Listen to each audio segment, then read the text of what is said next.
I'm live? Trying to sound right. All right. Okay. Good. So it's live, right? Welcome. If anyone can hear me, welcome.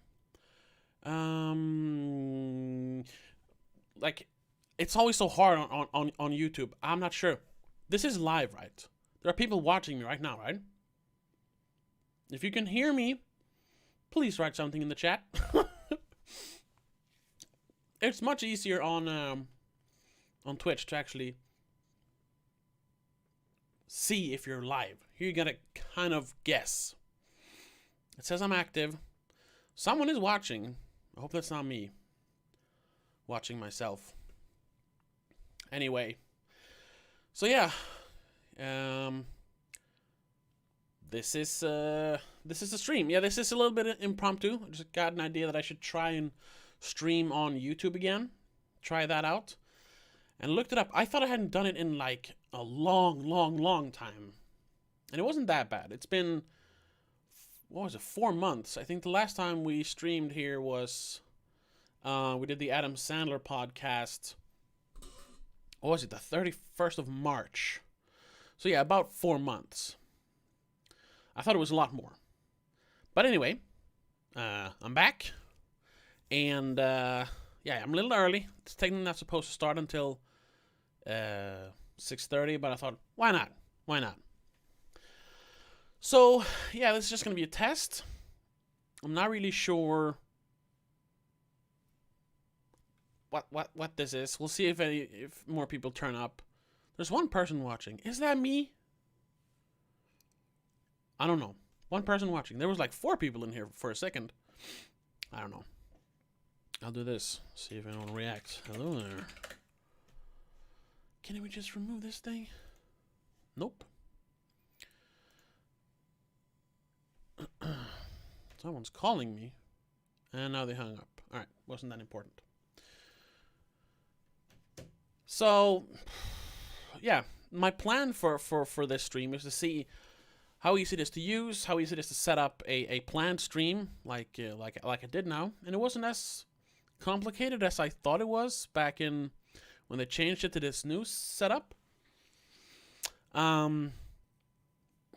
So I might actually go back to streaming on YouTube, or at least try. Not do any more like dual streams. It's just a hassle. But going back to doing the Adam Sandler podcast, and soon we're gonna start doing Please Don't Livestream again. Do that live here. First and foremost, because I have a much larger audience here on YouTube. I mean, my audience is very small. It's at 827 people. I think 827 subscribers, I should say. I could just pull it up on the, but I didn't. I looked here, and it's at 827. Yeah. So it's not a lot of people still, but it's climbing. It's climbing. And over on Twitch, I have 48 or 47 followers. So even less. So I'm hoping that if 800 people get the notification that we're going live on YouTube instead of 47 or 48 or whatever on Twitch, more people will watch. And also because for a channel this size and for a podcast that niche and that obscure as the Adam Sandler podcast, we have some episodes that get pretty good numbers. Like not live numbers, but people watching it after the fact on YouTube. So why not just stream it live on YouTube to begin with? And if it's this easy to set up, which I don't know if they've changed anything in those last 4 months, but I don't remember it being this easy to just set it up. I don't know. So yeah, because I actually understood it without like any hassle. I just, I'll do this, and I'll do this, and everything worked. So I think I might go back to streaming here. And that's really why I'm doing this. Like I said, it's a test stream. And I still don't know if I'm talking to no one. Or if someone just turned on the stream to have in the background. And if that's the case, thank you for that. But if you're actively watching, give me a hello or something in the stream. I just need to know that it's actually working. Oh, I'll just turn on the sound here. I don't think you can hear it. No, you can't. Alright, well, the sound is there. I don't know. Okay. So what else are we going to do here? Well, I'm doing laundry at the moment, but that I can leave that for like an hour or two before I actually have to tend to that again. So what I'm going to do, I don't know if you've noticed, no one watching, but I've changed the background slightly. You see, I used to have just a regular sharp corner behind me, and over there, out of frame usually, sometimes in frame, I used to have this little bookshelf for my A and B movies. But I saw this corner bookshelf when I was browsing IKEA the other day, a corner bookshelf that you actually bought with two of these bookshelves. That one, oh no, this is why I hate autofocus. It's so lame. And then this one in the middle. And I thought, hey, I can make that with my bookshelves that I have. Problem now being that my A and B movies are here, and my C, D, E, F are over here now. So I need to change that. And I'm actually going to do that on stream.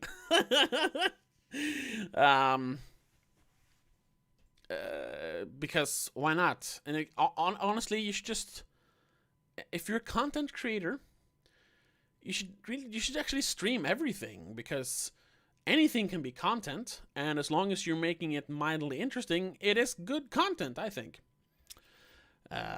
So why not? But then later, we're gonna play some video games. I got my hands on the Halo Master Chief Collection for PC. I got the Game Pass. I got it for $1. Worth it. And I've actually been meaning to play through the Halo games, and now that they've announced Halo Infinite, I thought perfect time to play through the Halo games again, because a confession, I'm not a huge fan of Halo. Never got the hype. I sort of liked the first game. I liked the story in the second game. And I liked the ending of the third game, but I was never a big fan of it. And I'm actually working on a video. It's an idea for a video where I talk about why I think people like Halo. And doing kind of a story analysis, like we do here. That's actually like a little bit of a shift I'm trying to do here on the channel. So not just make videos about movies, but make videos about storytelling. Because, storytelling is what I like. This is what I talk about. I like a well-written story with well-written characters and interesting characters. And that's why I made the King 810 video, which, it's a music video. Or, a video about music. It's not a music video. But instead of focusing on music, which I know very little about, other than I like listening to it, I talked about the storytelling in the first 3 King albums.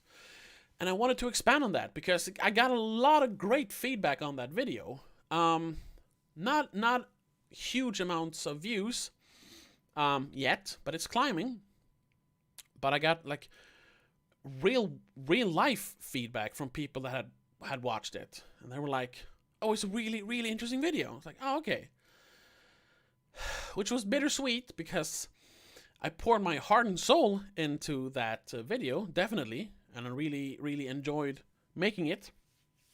But I've poured an equal amount of soul into many of my movie videos, my movie related content, and which my soul burns even stronger for, because it's movies. But I seldom get that that much praise for a movie related video. So it's like, oh, okay, you know, I make great content like this all the time, you know, if you just want to watch. But I guess music is more universal than movies. So more people will watch a music related video, I suppose. So yeah, I actually have an idea for another music related essay. Although for something even more obscure than King 810, I'm actually gonna do a video about noise music. Yes, noise music, but it's a genre of music, noise, and focusing a lot on a specific artist called Yuboa that I am very fond of. But that's it for music. Then I have this Halo thing, but that's gonna take a while because I got to play through the games, at least the first 3 games, and you know, a little bit of well, probably Reach as well, and then touch on Halo 4. But then I have another big project. Like, I'm gonna do a lot of bigger projects instead of just making regular movie reviews. Partly because there aren't a lot of movies coming out right now. I mean, so instead I focus on doing stuff that I'm interested in. I can't speak. What is this?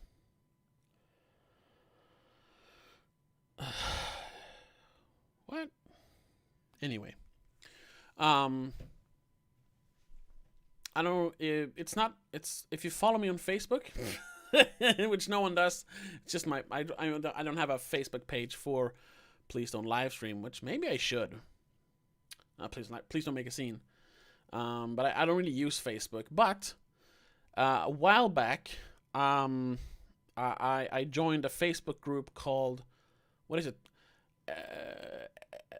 Endless Mike Trekkie Posting, which is a Red Letter Media Star Trek page where like Red Letter Media fans talk about Star Trek. And this coincided with me starting watching Star Trek, like properly watching Star Trek, because before this year, I'd maybe seen like 10 episodes across, let's say 20 episodes across all Star Trek shows. I had seen very few from the original, some from Next Generation, actually a lot from Voyager, because that was on when I was a kid. Then nothing from Enterprise. I'd seen the new J.J. Abrams movies, and Justin Lin made the third one, or whatever. And I didn't really like those. I liked the first one, didn't like the other ones. The third one was okay. And then I saw the first 2 episodes of Star Trek Discovery, just because of the memes.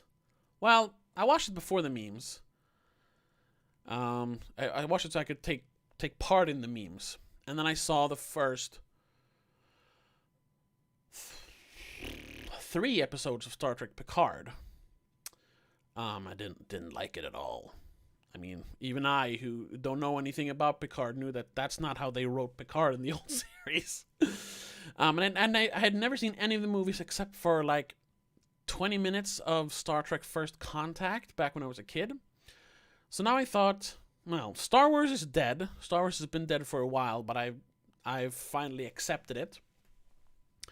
And I should move on. Why not try Star Trek? Since one of, if not my all-time favorite YouTube channel, Red Letter Media, talks a lot about Star Trek. Maybe I should take part in Star Trek, and maybe I will enjoy it, because I never used to enjoy it. I was one of those, if you like Star Trek, you can't like Star Wars, and if you like Star Wars, you can't like Star Trek. I was kind of like that. Like, Star Trek is lame, Star Wars is better. But I was like, for the last few years, it's like, Star Wars is lame, so maybe I should watch Star Trek instead. So I started watching Star Trek. Well, it's in the other room now, but I have the original series on Blu-ray. For some reason, I bought that a long time. It's a long story why I own that. But what? Oh. where was I? Right. So I watched it on Blu-ray and some on Netflix when I wasn't at home. And spoilers, I really enjoyed it. The first season in particular, I really, really enjoyed. The first season of the original Star Trek series is great, except for a few episodes in the beginning. But the rest, like I don't know, 26 out of 30 are great. Or how many episodes there are, I don't remember. So I was like, this could be something. And then I thought I would actually give like my honest opinion, like as a new fan, I would give my honest opinion about it. But I didn't want to make a video about it because it felt even too niche for my channel to make a video about it. So instead I wrote a pretty lengthy review on this Facebook page. Let me actually pull it up to see if I can show it to you. Because I wrote it in a Facebook group that is private, I think. I mean, it is private.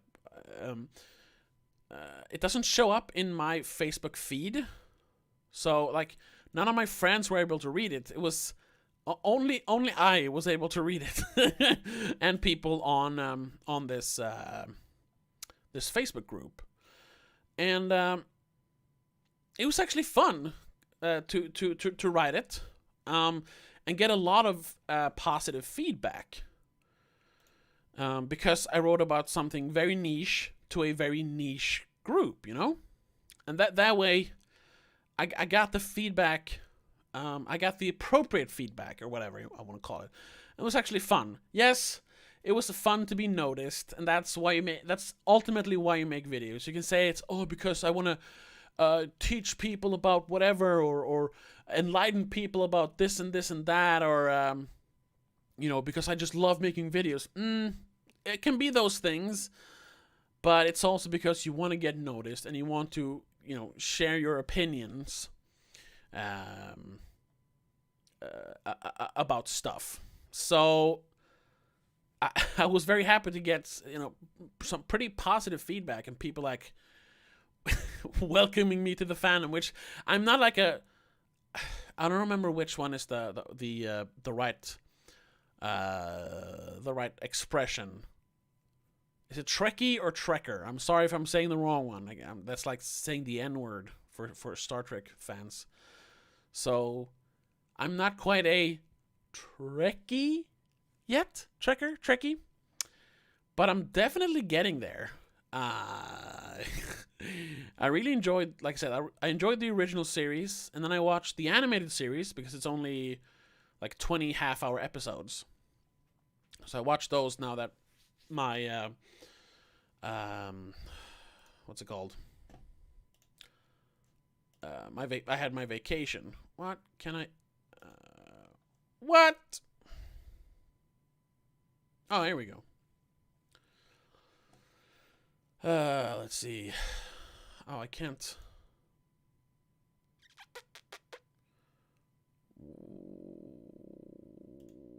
Why can't I read the entire thing instead of just pulling up the picture? Huh. Ah, here it is. There we go. Well, alright. It's kind of hard to navigate also in a group, like finding a specific thing you wrote. Let's see if we can do that. Yes. But now I'm not in the picture. Am I there? No, wait. There I am. Hey, let's put me down here though. And let's do this actually, just to be more professional. Diddle diddle diddle diddle diddle diddle diddle.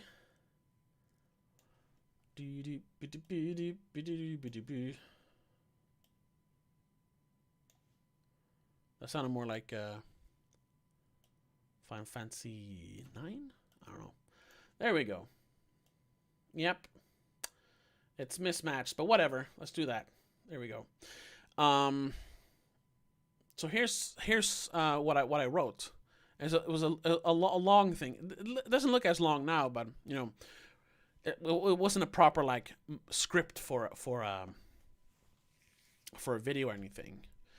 But I used this picture because it was a nice picture, and I wrote about me being a Star Wars fan, and then what I thought about the TOS series, and I mean, I got some likes, I got some comments. Yeah, one of us. And it was fun. So then I decided I should continue, writing. So I actually did the same for the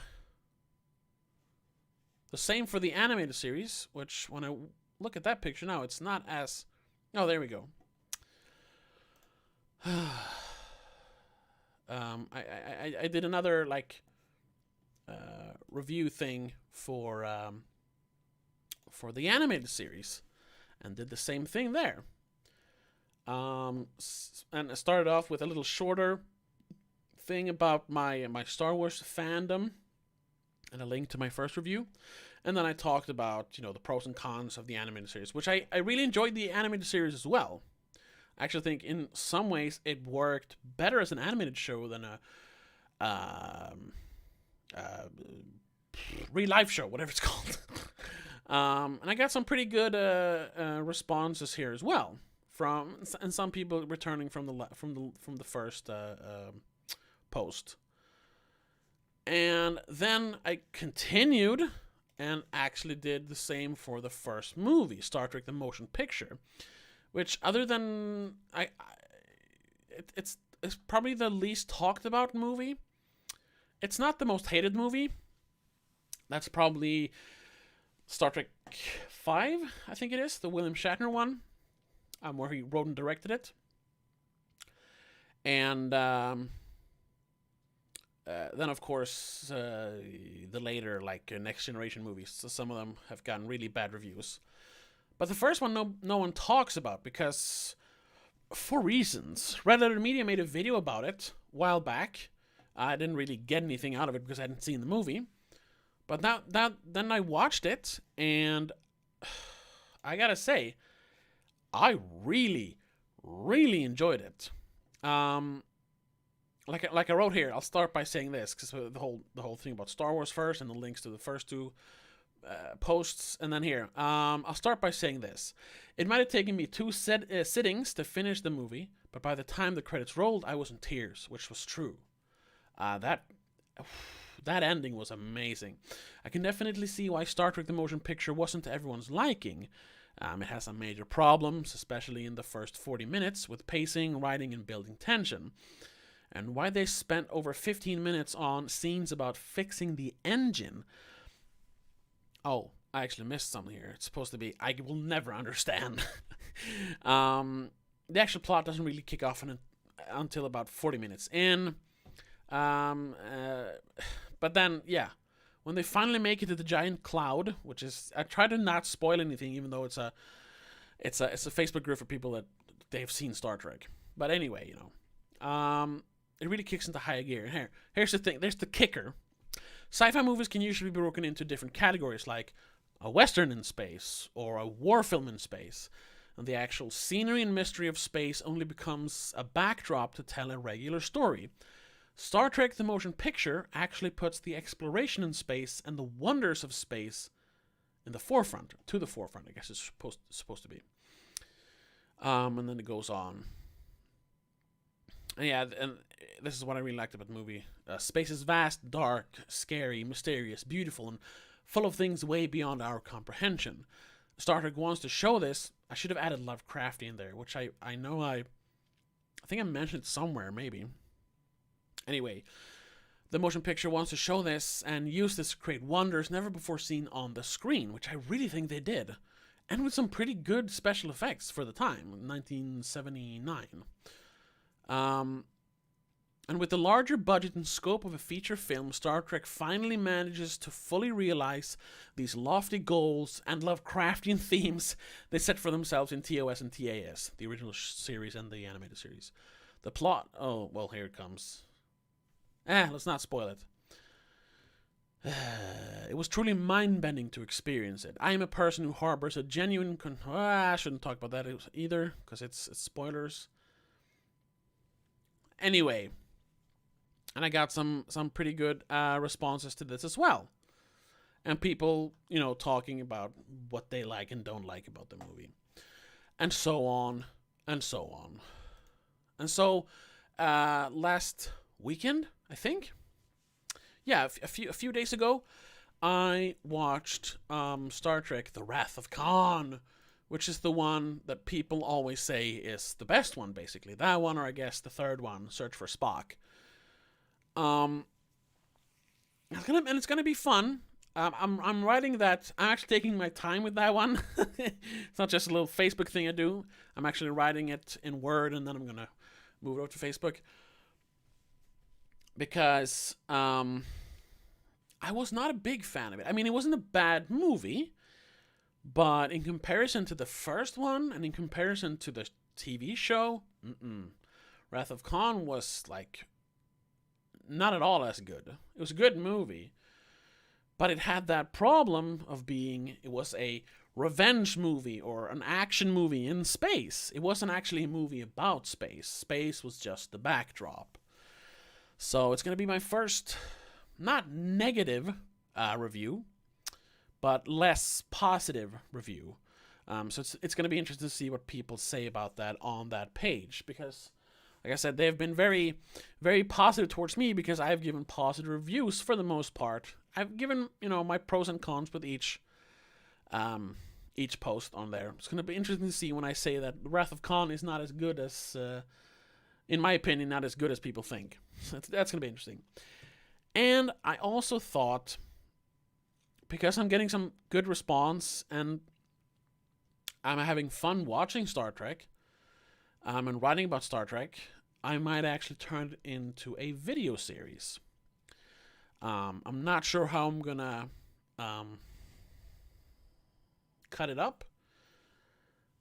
Maybe do like the original series, everything first. So the first 3 seasons, the animated series, the first, 6 movies. Do that as one huge video. Or maybe cut it up and do Star Trek the original series and Star Trek the animated series as one thing, and then do the movies separately, and then move on to the hell was that? I got like a, what's it called? Bristle? Beard hair in my mouth. Anyway, and then move on to the Next Generation and the Next Generation movies, and then Deep Space Nine and Voyager. And I'm going to go through the entire thing and write about the entire thing, and then, depending on how I cut it up, make a long series about Star Trek. And, well, since I haven't seen the whole thing, it's going to be like a continuous journey. So I can't why Star Trek is actually really good. I can't call it that, because I don't know that it's actually really good. And I know from what I've seen of the latest Star Trek stuff that it isn't all good. It's definitely not all good. So, but it's going to be like me trying to appreciate Star Trek, I suppose. And trying to figure out why it's become this beloved thing that I've survived for almost 60 years now. Yeah, first season came out in 1966, I think. And it's still going strong without any long hiatuses. I mean, technically, if you're only counting the TV stuff, the last episode of Star Trek Enterprise, which was the first prequel. Star Trek Discovery wasn't the first one. The last episode of Star Trek Enterprise was in 2005 or something like that. And the first episode of Star Trek Discovery was in 2017, so 12 years. So that, I guess that was in hiatus, but we did get 3 motion pictures in between there. So it is a franchise that has been going strong. Also, if you count the online game and all the books and stuff, it's been going strong for almost 60 years. So there must be something to it, right? And I guess that's what my video series is going to be about. Like, how has it survived this long? This very, very niche thing that is like, for a long time was ridiculed because it was so niche and all. It was so nerdy that only super ultra nerds could like it. Trekkers or Trekkies, whatever it is. I'm sorry. If anyone watches this, please write in the comments what is the proper usage of that name. What should I call you and maybe me in the future? Are we Trekkers or Trekkies? Because I know it's a point of contention for Star Trek fans. Let me actually look it up. I'll just Google Trekkers. Trekker. That's not what I'm looking for. Trekkers. Definition of Trekkers. Nope. That's not it. Trekkie. Ah. No. Trekkie? Here we go. Let's see. Trekkie. It's about Star Trek fans, right? For the baseball pitch, see Vulcan changeup. All right. A Trekkie or Trekker. Oh, okay. Is a fan of the Star Trek franchise or a specific television series or films within that franchise. Okay. So it's both, but I've heard that one of them is like offensive. Like one of them is derogatory while the other one is oh, here we go. They actually have it here. Trekkie versus Trekker. Star Trek fans disagree on whether to use the term Trekkie or Trekker. The Oxford English Dictionary dates Trekker, a devoted or enthusiastic fan of Star Trek, to 1967. So that's a year after the first season. So it's very early.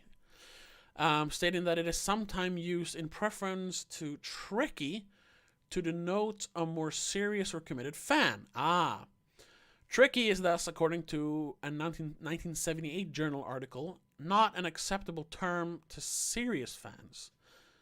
Sometimes used in preference. Oh, in preference. I read in reference. In preference, a Trekkie to denote a more serious or committed fan. Right. The distinction existed as early as May 1970 when the editor of fanzine Deck 6. Oh, Jesus. It had fanzines that early. When the editor of fanzine Deck 6 wrote, "When I started acting like a bubble-headed Trekkie, rather than a sober, dignified, albeit enthusiastic Trekker. By 1976, media reports on Star Trek conventions acknowledged the two types of fans." Oh, okay. So they're like different fans? See, this is interesting. This is why I got into it. Let me do this. So I can see if anyone, so I can see the comments. Or was I? Right, here. By 1976, media reports on Star Trek conventions acknowledged the two types of fans. One Trekkie came by and felt compelled to explain, while paying for his Mr. Spock computer image, that he was actually a Trekker, a rational fan. Whereas, he said, a Trekkie worships anything connected with Star Trek and would sell his or her mother for a pair of Spock ears. Alright? And here, in the 1991 TV show Star Trek, the 25th Anniversary Special, Leonard Nimoy, or Nimoy, I've heard Nimoy and Nimoy, I don't know, whatever, attempted to settle the issue by stating that Trekker is the preferred term. That's why I'd heard as well. Okay, so it was that way, okay. During an appearance on Saturday Night Live to promote the 2009 Star Trek film, Nimoy, seeking to assure Chris Pine and Zachary Quinto that the new Kirk and Spock, the most fans would embrace them, initially referred to Trekkies before correcting himself and saying Trekkers. Emphasizing the second syllable with a deadpan delivery throughout that left ambiguous whether this ostensible misstep and correction were indeed accidental or instead intentional and for comic effect. Kate Mulgrew. In the documentary Trekkies, yeah, that's also a thing. I don't know. Kate Mulgrew. Where do I know that from? Oh, it's she's the captain in Voyager. What's her name? Captain Catherine Janeway. Right. Okay. Kate Mulgrew stated that Trekkers are the ones walking with us, while the Trekkies are the ones content to simply sit and watch Star Trek. Oh, so the super fans, the weirdos, are the good fans? Oh no. The issue is also shown in the film Trekkies 2, in which a Star Trek fan recounts a supposed incident during a Star Trek convention where Gene Roddenberry, used the term Trekkies to describe fans in the show, only to be corrected by a fan that stood up and yelled, "Trekkers!" Gene Roddenberry responded with, "No, it's Trekkies. I should know. I invented the thing." Hell yeah! Fuck you, man. That's a big thing with fans. Even back then, I mean, Gene Roddenberry, that must have been what, in the 80s, 70s? So this is why I don't want to become like a, whatever it is, Trekker or Trekkie. Fans are so entitled. Like, correcting the creator of Star Trek because he said Trekkie instead of Trekker. Give me a fucking break. He decides what it is, okay? If he says it's Trekkies, it's Trekkies, because he created the thing. Of course, you're a fan. You have opinions about stuff, but you need to respect the opinion of the artist that made the art that you're appreciating. Okay.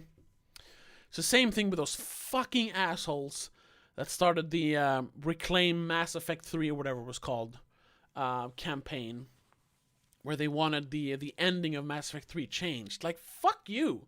Oh, you didn't like the ending? Well, the writers and creators of Mass Effect that had worked on this for almost like 10 years, if not more, had this ending in mind. And if you actually take a minute and think about it, the ending of Mass Effect 3 fits perfectly into the greater story of Mass Effect and what it's actually about. And like people sending them death threats because they weren't happy with the ending. Like, oh, really? You didn't like the ending? Well, tough for you then. Respect the artist, right? Unless the artist like shits all over his own art, his or her art, or their art, and like completely like disavows it and it's a complete asshole. Sure, then you can start, then the fans can take over. But Gene Roddenberry had nothing but respect for his fans and the show, up until he passed. Same thing with Mass Effect. It wasn't like a slap job.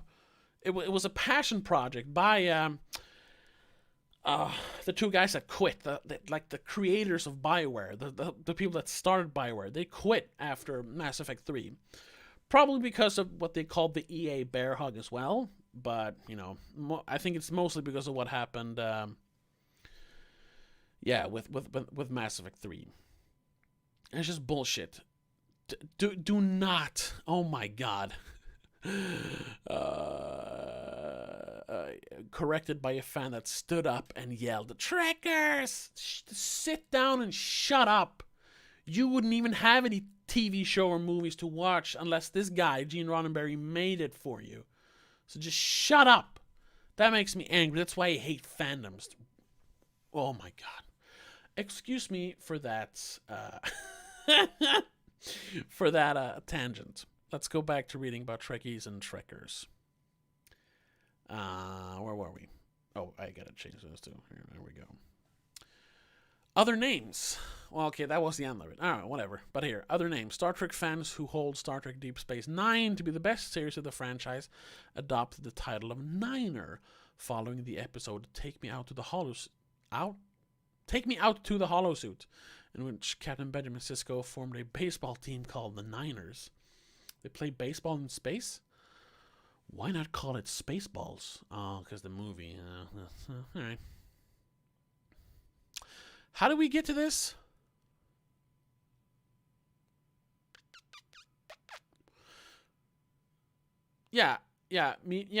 Me becoming a fan, like, if I'm going to call myself Trekker or Trekkie.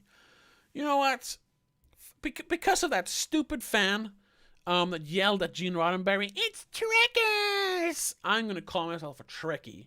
Whatever they think. I'm a Trekkie. If I decide to become part of the fandom. But I probably won't. Because all fandoms are insane. You can be a fan of something, but don't be a fandom of it. Empleman, actually just the other day, I think, yesterday, day before, made a great video about it. He made a video called Rick and Morty, Good Show, Mad Fandom. Like Good Kid, Mad City, the... what's he called? The rapper? The hip-hop guy? How to Pimp a Butterfly? Anyway, that guy. Good Kid, Mad City, Good Show, Mad Fandom. Oh, whatever. And he talked about, what the difference is between a fan and you know, being part of a fandom. And I was like, oh my god. He hit the nail on the head there, man. But anyway, so that's what I'm working on. I'm not... Back to what I originally talked about. I'm not 100% sure I'm actually going to do it. Because, you know, it's a huge endeavor. And because of my relatively low ratings or whatever on YouTube, it's a lot of work that might not pay off. And once again, we're back to the, I don't care if only one person watches my stuff. I just do it because I love to make it. Yes, of course. I love making videos. I love overanalyzing stuff. It's fun. But what's the point if no one's going to watch it? Livestream is different. Like, there's still one person watching, and I'm wondering if that is me now. Anyway.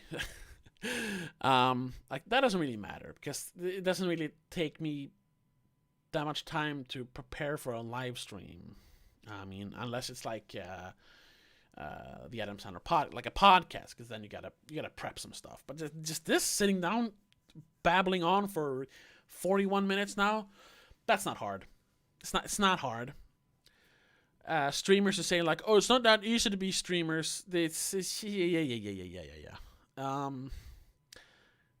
not about like that it's hard. It's about doing it a lot could be hard, sure.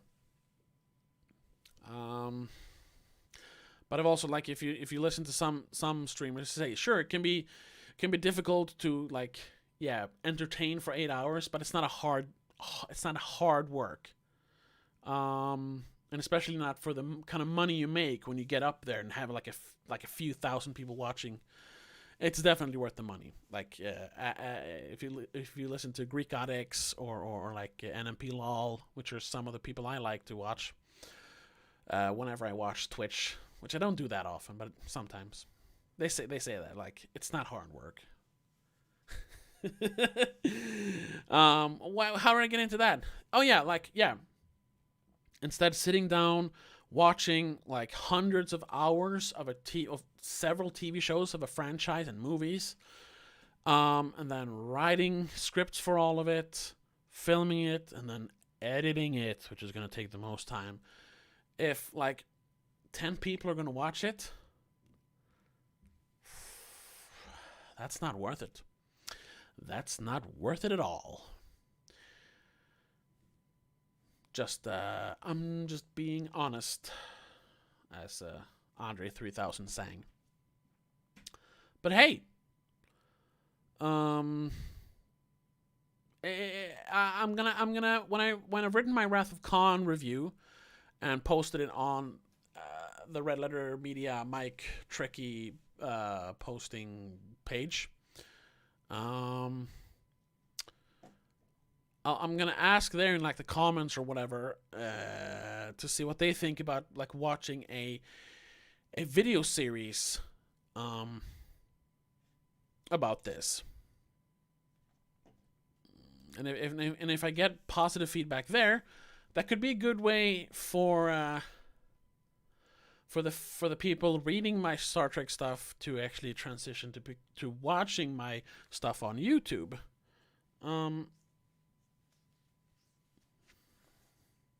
And for them to watch my other stuff and shit.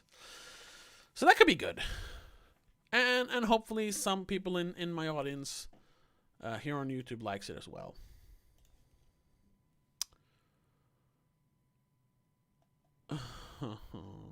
Whatever. It was a meme about, it's a picture of John Travolta. Well, I can just do this. Glad to see Nicolas Cage is wearing his mask whilst shopping. You get it? That wasn't that funny. Because of Face Off, you know. But anyway, that's it about the Star Trek stuff, I think. But that's the videos I'm working on, and since there's no movies coming out now that I'm really interested in. What was the last one I did? Like Vast of Night? I think so. Let's see. Other than, well, I can't. I was supposed to write YouTube. I wrote Youth Space E. YouTube. Other than my King video, when was the last time I reviewed a movie? Let's see here. Let's go to my channel. Oh look, I'm live. What an exciting picture. Now here. Please don't make a scene. Yeah. It was The Vast of Night, which I made a month ago. Really good movie. You should definitely check that out. And check out my review of it. And also check out my King 810 video. Really interesting video about a very interesting band. Anyway. Yeah. But that... What? I don't have that on. Whatever.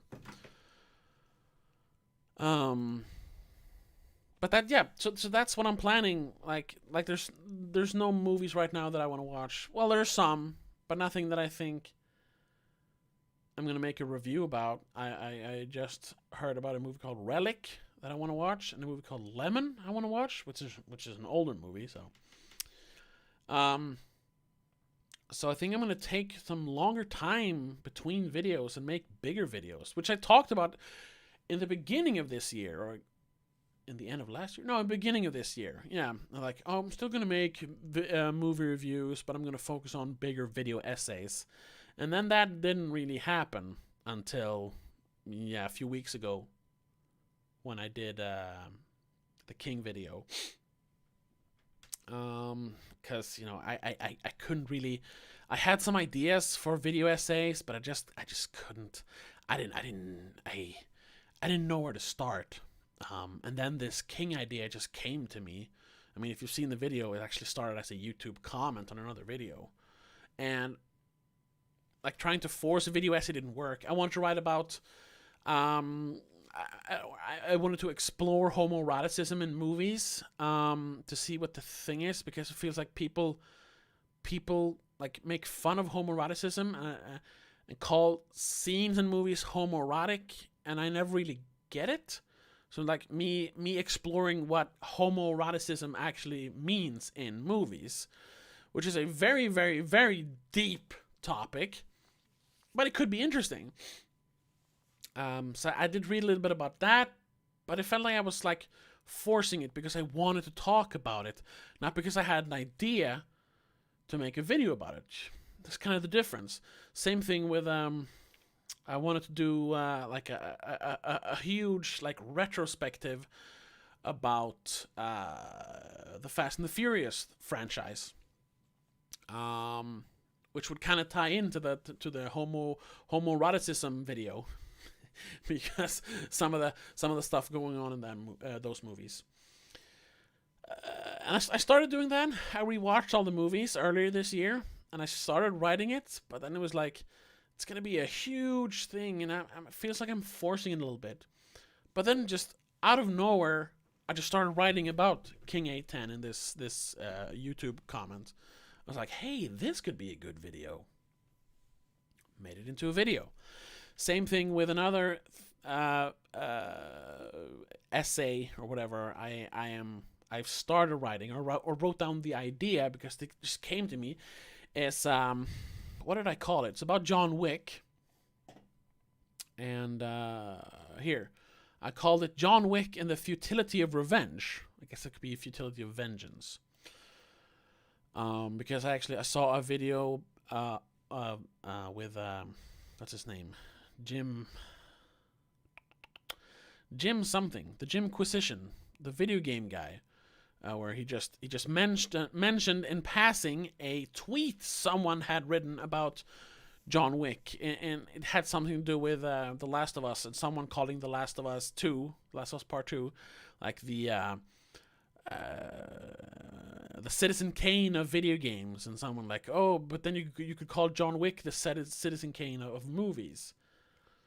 Because if you use enough flowery language, anything can become genius. That's why I don't really like those kind of clickbaity video essays. Like, what's his name? Ryan Hollinger? Or is that the guy on Twitter? Ryan Hollinger. Right. He makes one video a week, basically. And they're not bad videos in per se. They have become kind of formulaic over the years. I really used to enjoy his videos, but now he makes one a week, and it's not like topics he is passionate about. It's just what people like request on his Patreon, and there's nothing wrong about that. But then he makes videos like this. Like the tragic horror of the exorcism of Emily Rose, or 28 weeks later, a timely and terrifying sequel, or the untold history of killer car movies. It's like he can make a video a week. I'm not trashing him now, just, the hidden genius of Final Destination. I watched those movies recently. I don't know why, but I watched the first 3. Yeah, because I watched the 5th one just randomly on Netflix, and I was like, why did I watch this? It's terrible.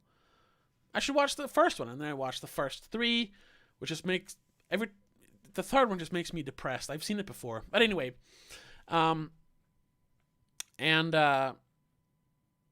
so he's not picking movies that are, special, movies that are interesting. He just makes, videos, and then but with his titles makes it seem like every one of these is like a special movie, and it comes off very clickbaity. The meaning and disappointment of Brightburn, the beautiful horror of Maniac. I mean, that's a good movie though, so. The real meaning behind it. Like, he could take any movie and make it sound like it's an important, special thing, So that's not what I want to do.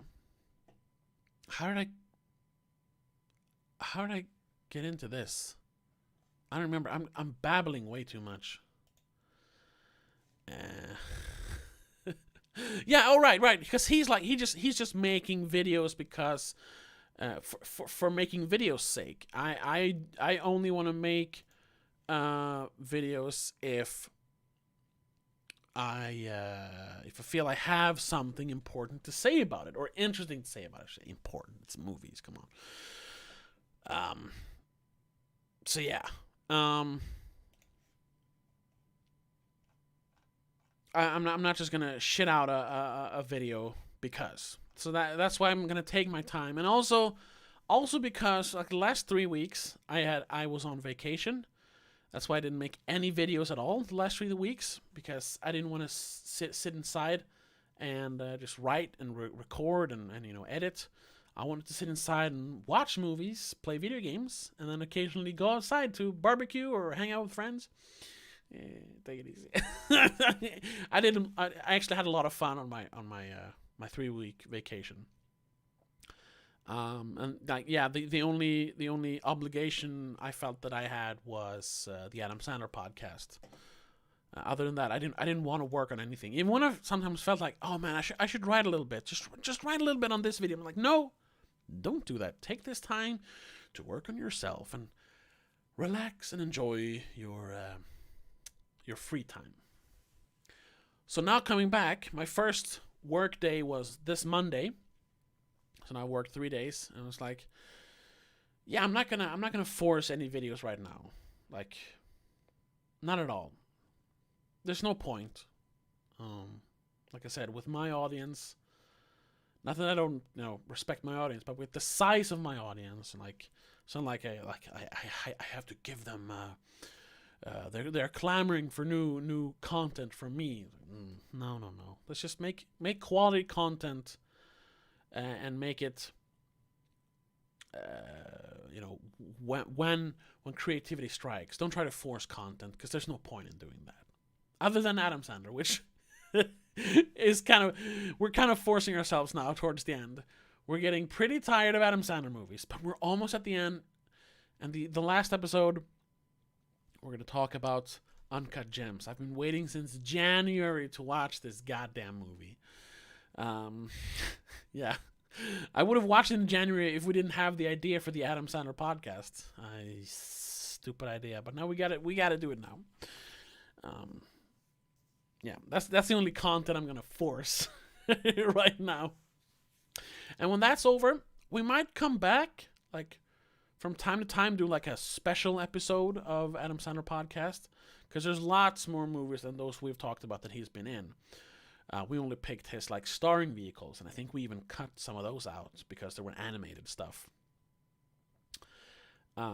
So we might come back and do like Happy Madison movies, or the animated stuff, or movies where he only has like a bit part, or maybe even like a cameo. Could be fun, because I would love to do a video about Dirty Work, or Dirty Jobs, Dirty Work, the Norm Macdonald movie. Great movie. But when we're done with Adam Sandler podcast, and when we're done with the weekly show, we're actually going to go back to Please Don't Livestream, which I'm very excited about, because I have a lot of topics now, like, prepared. Because the last few months, last year really, we made like mini. We had like topics that ran through several episodes, like the last 3-4 months or 6 months even of 2019. We did the 1989 celebration. Before that, we had like smaller serials of episodes, And I don't want to do that. Like maybe sometime.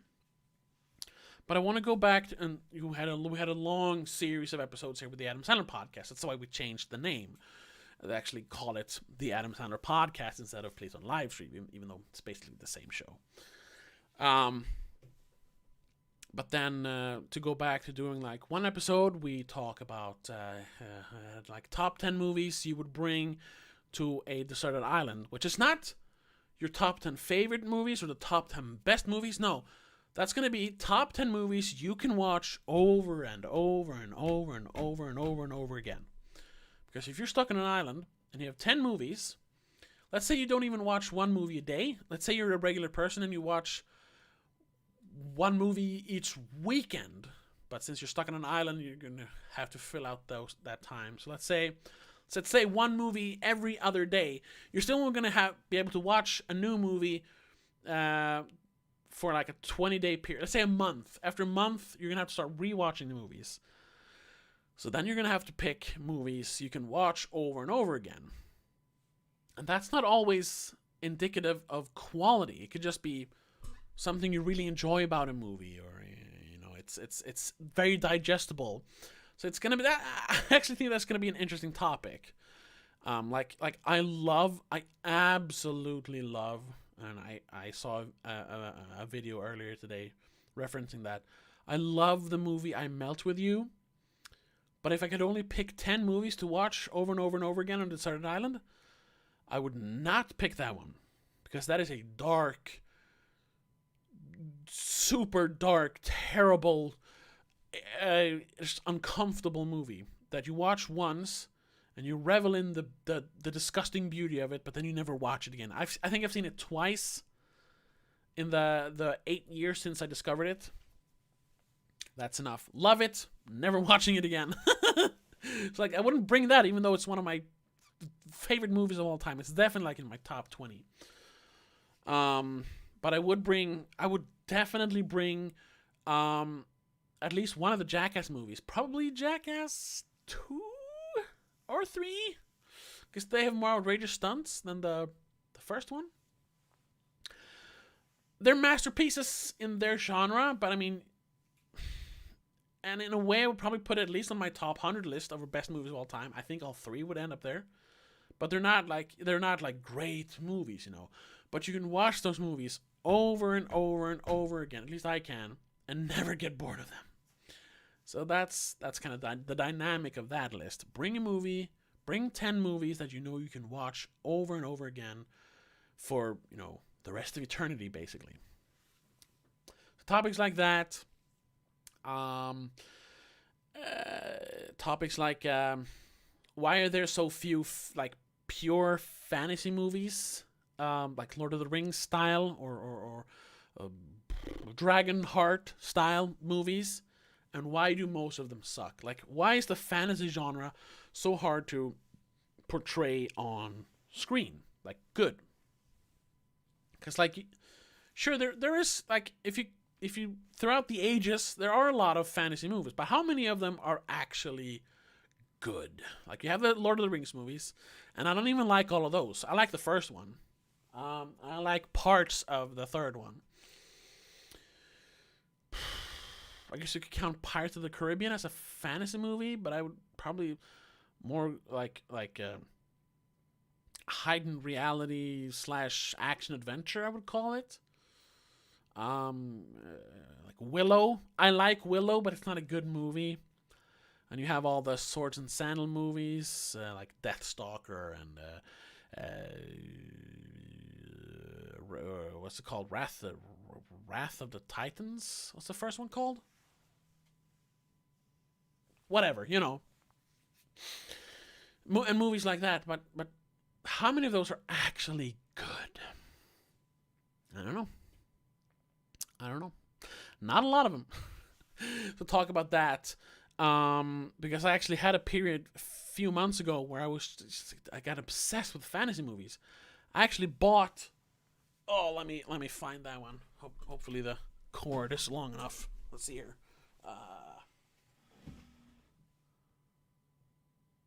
Here. Look at this. Because I got obsessed with finding like generic fantasy movies, not like specific things like Lord of the Rings or like Game of Thrones. No, just a generic fantasy story, which you can find in like countless trashy fantasy books. But how many movies are there that are just generic fantasy movies, you know? Well, I actually found an entire series of movies called here. Hold on, let me just sit down again. This is why I should have a headset. But anyway, here.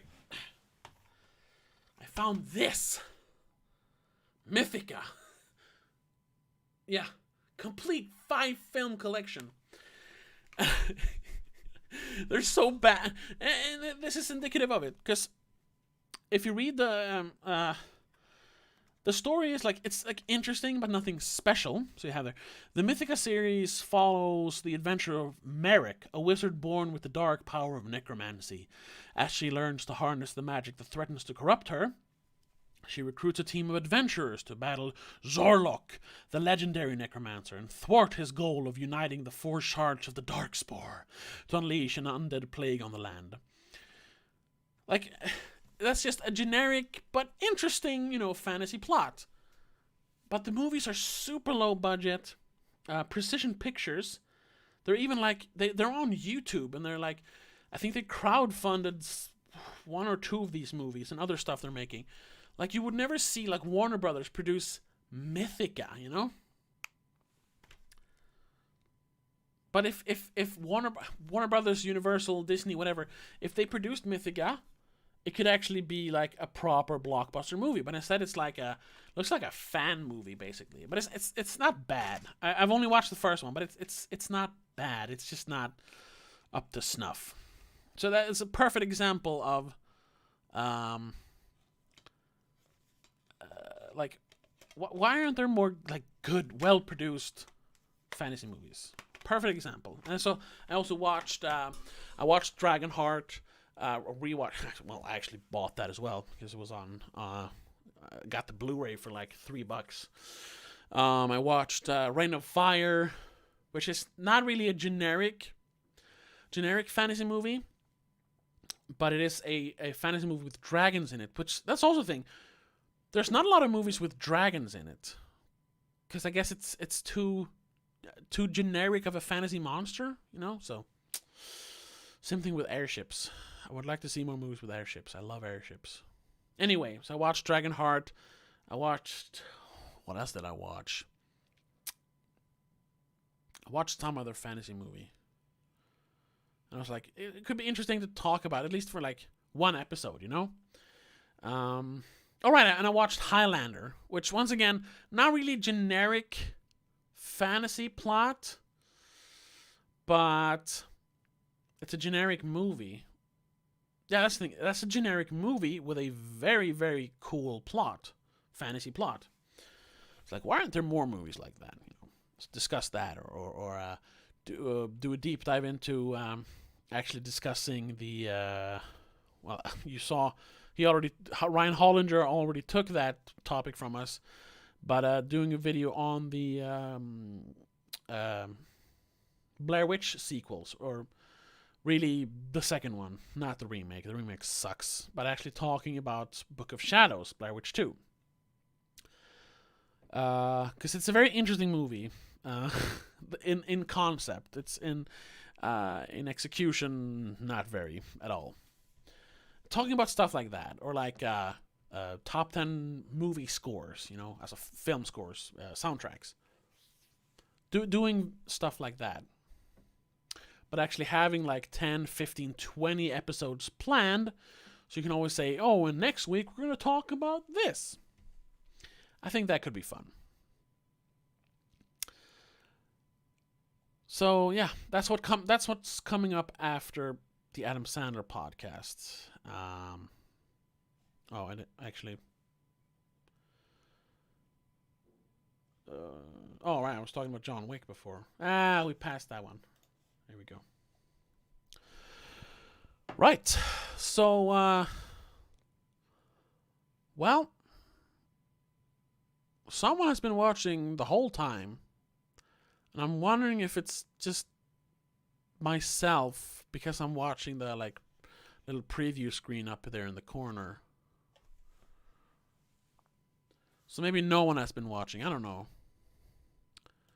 If you have, once again, come on, dude. Write something in the chat, man. Just acknowledge that you're watching. That will be fun. But I'm wondering, like, should we play some Halo? I don't know. I've been babbling for over an hour now.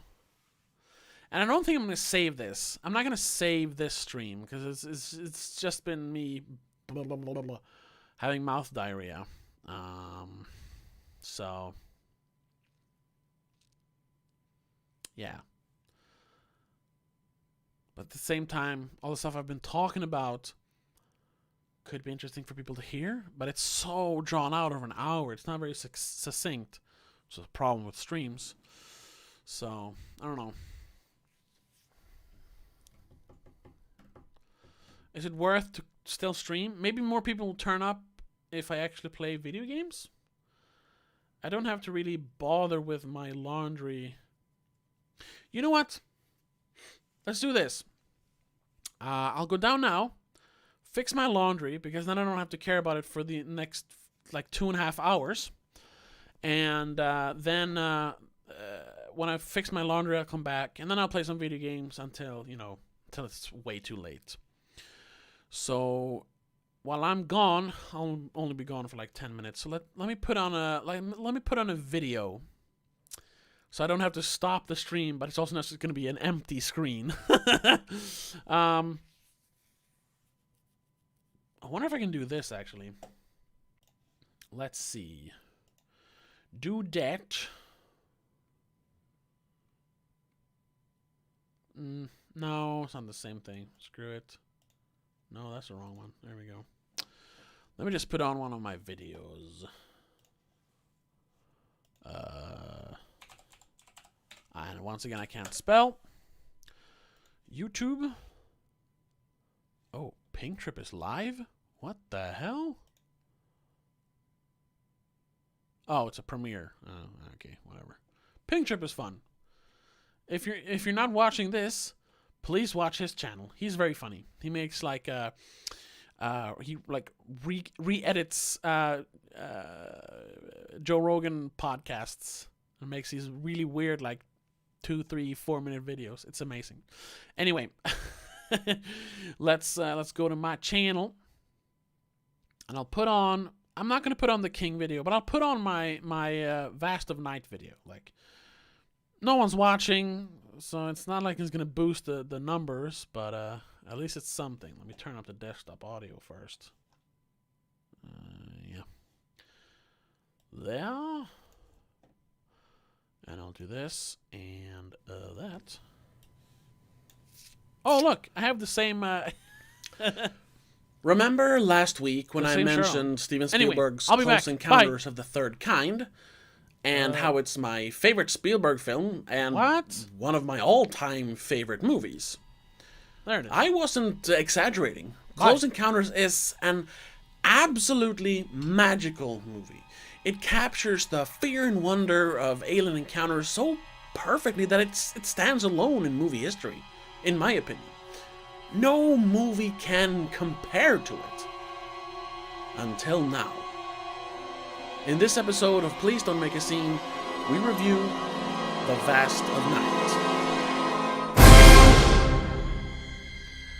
On the night of the big basketball game, when basically the whole town has gathered in the gymnasium, an impassioned radio DJ and a young switchboard operator stumble upon a strange radio signal that takes them down a path of discovery. The Vast of Night is a spectacular sci-fi adventure. Without saying too much, this movie evokes a sense of storytelling that you almost never see in modern movies. And it does it all without any of the glitz and glamour of modern blockbusters. If you break it down, The Vast of Night is basically 6 long scenes that focuses mainly on 2 people, Everett, the radio DJ, and Faye, the switchboard operator, as they try to figure out the mystery of the signal. There are no explosions, no car chases, gunfights, or mysterious men sneaking around. Instead, the director, Andrew Patterson, first-time feature film director no less, utilizes the full power of storytelling to amaze the audience. Most of the scenes are just people sitting down and listening to someone tell a story. The movie literally stops in its track, and we get these long one-take scenes where people just tell stories. This is WOTW Radio in Cayuga, New Mexico, and this is the news for the hour. Now, what would you like to tell us about yourself? I don't know. Cool, aren't you like some big science girl? Tell me about science. Some people have used the word challenging to explain this movie, and I hesitate to use that word myself, because I love slow-moving movies like this, where you have to actually sit down and listen. But the way most movies are being made today, audience never have to concentrate on one scene for more than a few seconds. The exposition is being shouted in the face of the audience to make sure that they are following along, and then they keep blowing up cities. The Vast of Night holds on people's faces for minutes at a time as they explain something, exposition, or just tell a story that furthers the plot. There's almost no music, no editing in these scenes, although the editing in the rest of the movie is spectacular. It is just pure storytelling. And it's because of this that The Vast of Night manages to tell such a sprawling story of mystery and intrigue with the smallest of means. I mean, it made me feel things movies haven't made me feel in, I want to say years, but I did see some very good emotional movies towards the end of 2019 and in the beginning of 2020. You'll see a link to some of those up here somewhere, I think. But it made me feel things a movie haven't done in months. And without spoiling anything, because you really need to go into this movie completely blind. I mean, almost listening to this review is a little too much, even though I'm trying to be as vague as possible. But this movie made me feel things that I haven't felt for so long, and there was a moment towards the end of the movie where I literally gasped of excitement. When was the last time a movie made you gasp? Loudly, literally draw a fast breath of air like that. I can't remember it. Can you? They've come here before. They've liked this place. They always have. So that's it. I don't want to say anymore in case I spoil anything about it. That's also why I didn't show too much of the movie in this review, because you need to see this movie in its whole, in its entirety. Because it's small, clever, and inventive movies like this that keep the magic of cinema alive. And especially in times like this, we need that kind of magic. So yeah, that's my review. It's a little short, and it's a little vague, but like I said, I really want you to experience this movie fully, going into it completely blind. And I just stumbled upon this movie. I don't know, it's probably, a sign of the times, with what's going on in the world. Promoting movies isn't really a thing anymore. You do see trailers for some bigger movies, but smaller movies like this kind of gets, put to the side, which they already were, because to make place for all the Disney movies, Marvel movies, that is Disney movies. But you know what I mean. So it was pure luck that I saw this movie on Amazon Prime. And I watched the trailer, and I turned off halfway through and thought, no, I'm not going to watch the rest of this trailer. I'm just going to watch the movie. And I'm so glad that I did. And that's why I just wanted to tell you about this movie. So if you have an Amazon Prime account, or if you know someone who has one, or if you're willing to spend those, I don't know what it is, like $4 or $5, this movie is worth it. It's 90 minutes of your life, but it will enrich your life so much. Thank you for watching. If you like this review, even though it was very vague, please give it a thumbs up. If you disliked it, give it a thumbs down. But if you see the movie, please give me your opinion on the movie, or if you have seen it, of course. Give me your opinion down in the comments below. And if you did like this review and you want to see more reviews like this, we also have podcasts, live streams, trailer reactions, anything that you can think of that is movie related. You can find it on this channel. So hit the subscribe button and the little bell thing so you're always updated when we release a new video. And also, please take a look at our Patreon page and see how you can further support this channel by giving a small monthly fee. But that's it. I want to thank you all for watching once again, and until the next one, have a good one. You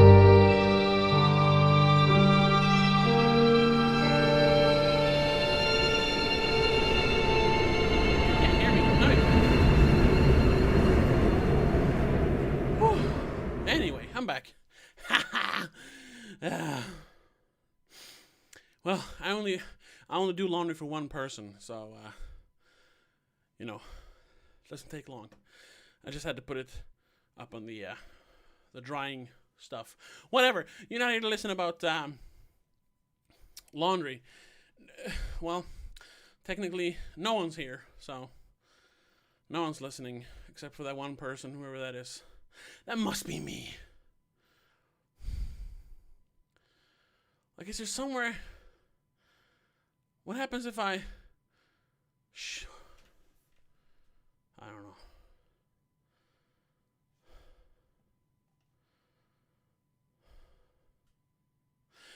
Like, is it because I'm watching my own? If I pause this, if I pause the preview, will that one viewer go away?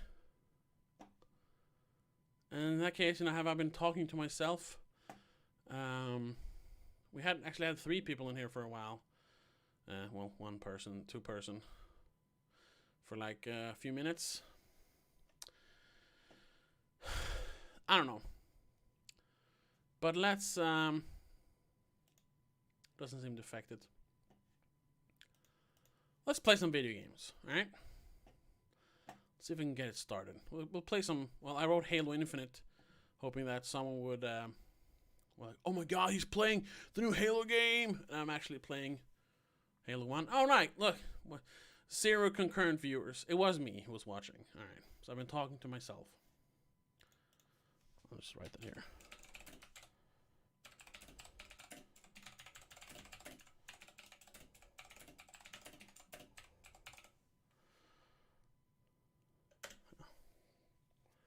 There we go. Anyway, I'll start playing the game. Maybe someone turns up. I don't know. I'ma just do it. Right. Xbox Game Pass on PC. Not the easiest to navigate. Let's do this. Halo Master Chief Collection. Turn this on a little bit. Let's see if it starts.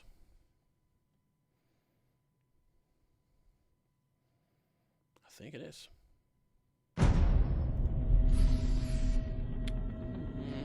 Well, now we need to expand this. You can actually see all of the game. Oh, the sound was terrible. The sound was so... Oh, no! Damn it!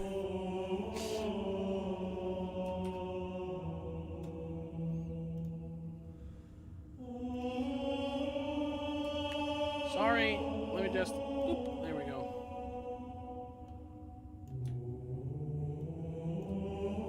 And let's resize it. No, that's not right. There it is. And the boom. And there's the game.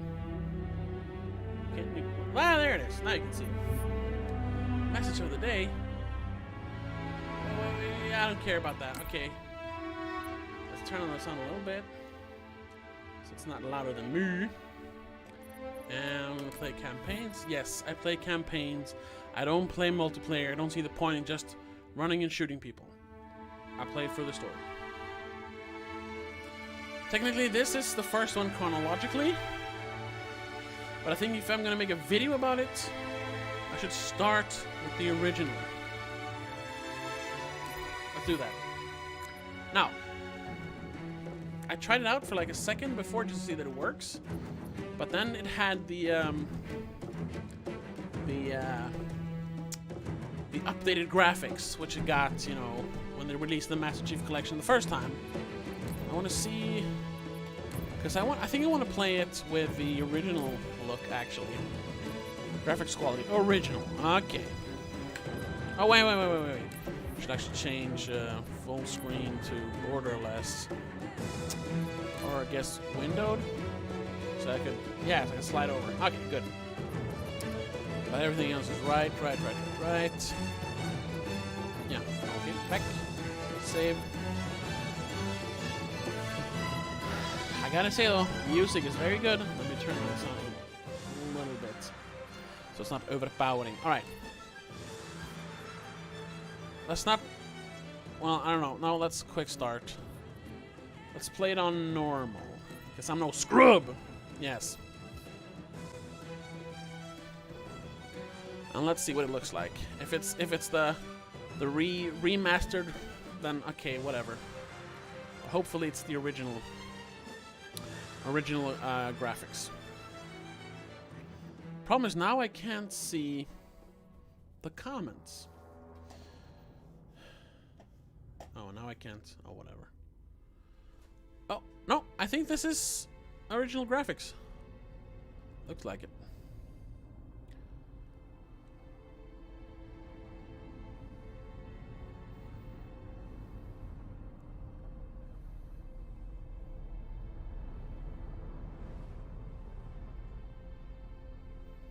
Yeah, I want it loud in my headphones, so I can get all the bombastic stuff. Cortana, all I need to know is did we lose them? I think we both know the answer to that. Let's see.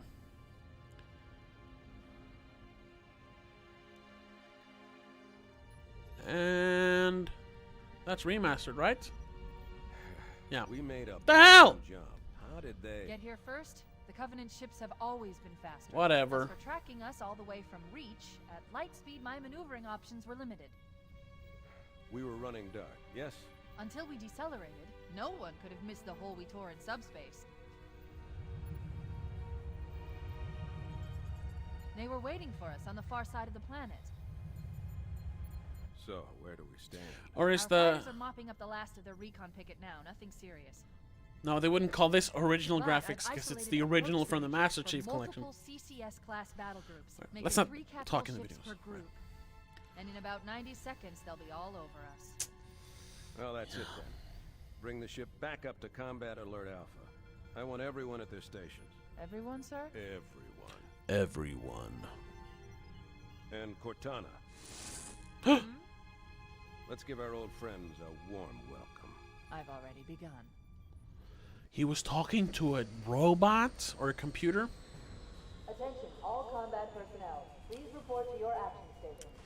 I thought it was going to be like...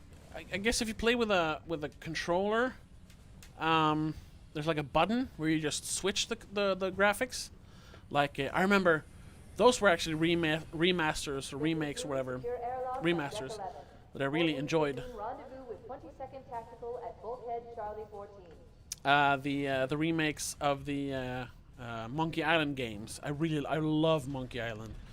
Even though I technically only finished 2 of them. This is not a drill. I repeat, this is not a drill. This is not a grill. Once again, it is our job to finish what the Flyboys started.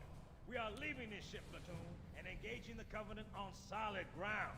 When we meet the enemy, we will rip their skulls from their spines and toss them away, laughing. Am I right, Marines? Sir, yes, sir. Damn right I am. Now move it out. Double time. Ew, the lip syncing was terrible. It's probably even worse in the stream. But the graphics, All you greenhorns who wanted to see Covenant up close, I mean, this is gonna be your lucky day. since this isn't it's not a proper remake of the game, it's just, you know, they've just, polished the graphics. Right. Let's thaw him out. It's Okay. really good looking for a Bringing 20-year-old low-level game. systems online. Cracking the case in I 30 mean, seconds. even for a 6-year-old game, if they did rework the whole thing, it looks pretty good for a 6-year-old game. The lighting's a little flat, but He's hot. Blowing the pins in 5. 3, 2, 1. Ba-doom. Hey, they actually timed it pretty good. Reveille, as they would say in America. Sorry for the quick thaw, Master Chief. Things are a little hectic right now. Right, I'm playing it in 60, but I'm only streaming it in 30. Whatever. Chief, please look around No, the room. I'm not going to use the Get a controller. calibration reading for your battlesuit's diagnostics. The whole point of having this on PC is that you can use mouse and WASD. So, right, do I have to? Okay. Vital signs look normal. No freezer burn. Okay, sir. Go ahead and climb out of the cryo tube.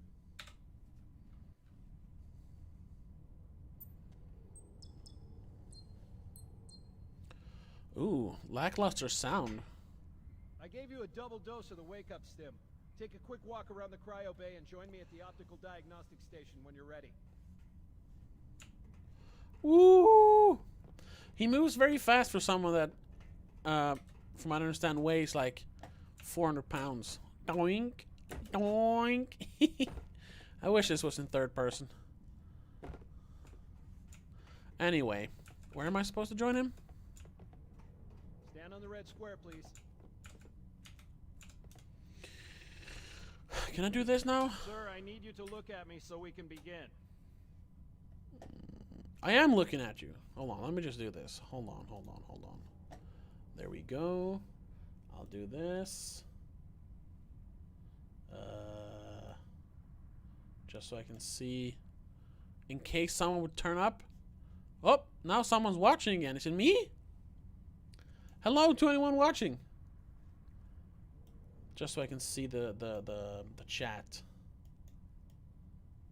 In case someone would turn up. And I can see myself. Sorry. There we go.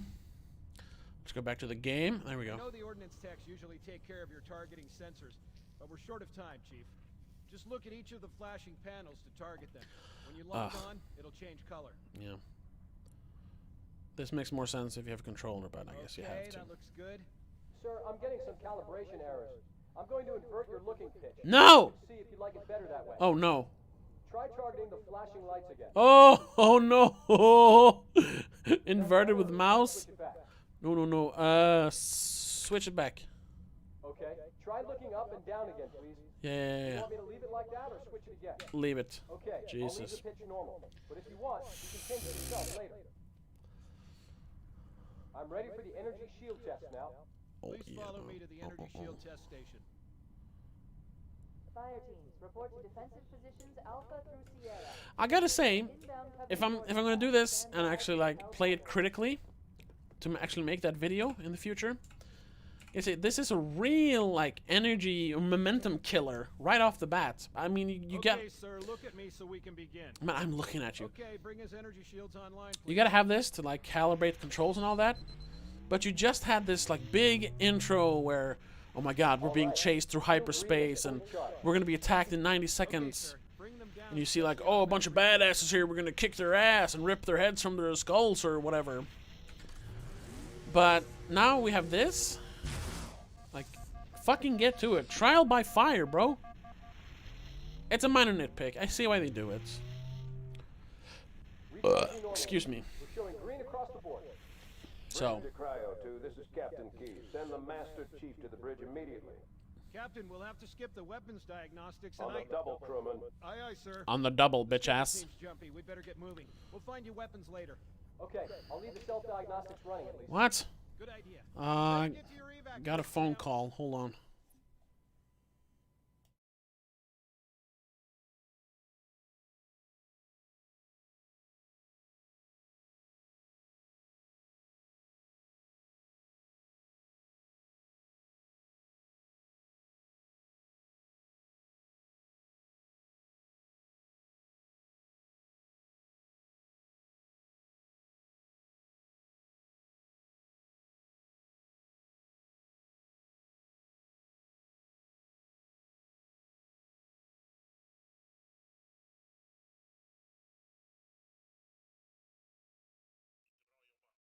Ja, helt okej. Vad sa de då? Ska du jobba hemma? Vill du göra det och du får det eller vad säger de? De har inte sagt något, så jag fortsätter bara jobba hemma. Okej. Ja, men du säger till att du ska jobba hemma. Det är bra att man gör det. Ja, alltså vi har ju kontakt via chatt och så det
Sorry about that. Apparently, where I live, I mean, in the town I live in, or the city I live in, or whatever, there was a bombing yesterday. I work from home. I didn't notice anything. I saw a cop car in the like town square, or whatever you want to call it, outside the grocery shop yesterday. But I didn't hear any explosions. I heard a loud noise earlier today. But anyway, it was my parents calling to see that I was still alive. Yes, I'm alive, so. That's why they called. But now we'll return to the video game. Let me just do this.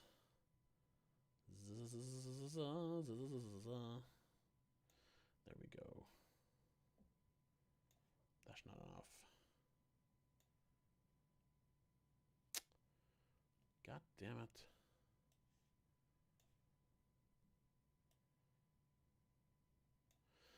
Oh, someone's watching now? Well then, this is not very exciting because I'm just fixing with with Windows here. But I'll start gaming in a second. There we go. All right, let's continue playing. Resume. Affirmative. I just have to reset the computer and I'm out of here. Oh God, they're trying to get through the door. Oh no. Security. Oh. Intruders in cryo too. Please. Sam! Come on, we've got to get the hell out of here. Up. All hands. Boarding parties way. on port. Yeah, I know. Oh my God, did you see that? His stomach turned before his torso. That was weird. Oh my God in heaven. I forgot about that.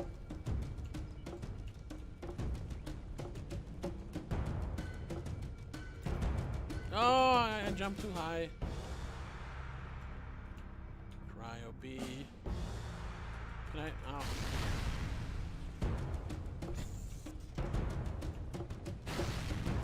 Oh! Is this a little loud? I don't know. Whatever. Okay, that's not the right way. Okay, so go ahead.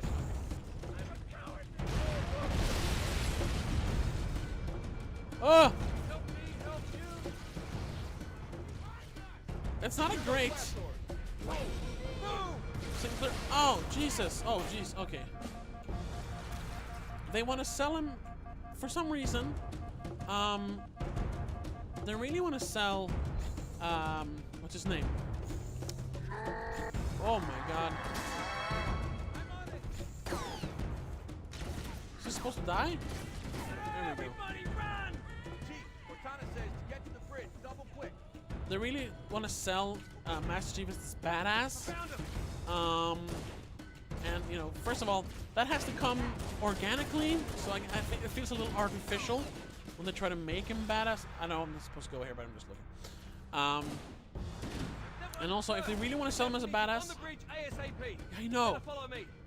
Why have him run from the enemy in the beginning? Why not give me a gun right away? Let me take care of business. There it is.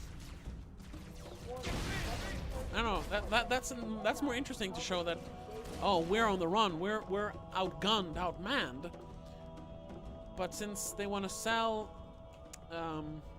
Master Chief as a badass, it doesn't really work. I don't know. It contradicts each other. You know what they're trying to do with the character and what's actually going on. Good to see you, Master Chief. Things aren't going well. I'm nitpicking. I'm Best, nitpicking. but we never really had a chance.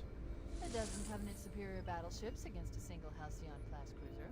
With those odds, I'm content with 3. Make that 4 kills. Make well? that 4 kills. No thanks to your driving, yes. So you did miss me. Report. It must have been one of their boarding parties. Oh. I guess an antimatter charge. Ma'am, fire control for the main cannon is offline. Captain, the cannon was my last offensive option. All right, then. I'm initiating Cold Protocol Article 2. We're abandoning the Autumn. That means you too, Cortana. Ah! While you do what? Go down with Where the does ship? pipe come from? In a manner of speaking. The object we found, I'm going to try and land the Autumn on it. With all due respect, sir, this war has enough dead heroes. I appreciate your concern, Cortana, but it's not up to me. Protocol is clear. Destruction or capture of a shipboard AI is absolutely unacceptable, and that means you're leaving ship. Lock in a selection of emergency landing zones, upload them to my neural lace, and then sort yourself for a heart transfer. Aye, aye, sir. Which is Okay. where you come in, Chief. I'm gonna try to Get Cortana off this ship. Like, Keep her safe from the enemy. keep my If they bias capture her, they'll learn out of everything. this. Forced deployment, weapons research. He's got very small hands. Earth. I understand. The Autumn will continue evasive maneuvers. I'm gonna try to and like initiate a landing experience sequence. this. Not that you'll listen, but I I'd know. suggest letting my subroutines handle the final approach. Excellent work, Cortana. Thank you. Are you ready?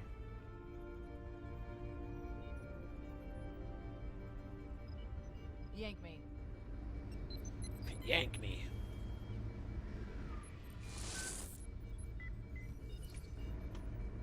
Good luck, Master Chief. It's a big chip. I thought technology was supposed to get smaller in the future. Sorry. Your architecture isn't much different from the Autumn's. Don't get any funny ideas. I don't keep it loaded, son. You'll have to find ammo as you go. At least I got a gun. Can I? Alright. Get off the Pillar of Autumn. Hey, man. Well, there we go. And boom, boom, boom, boom, boom, boom, boom. Oh, Jesus. How do I? There it is.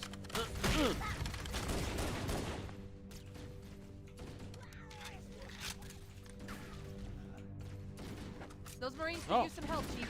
Do what you do best.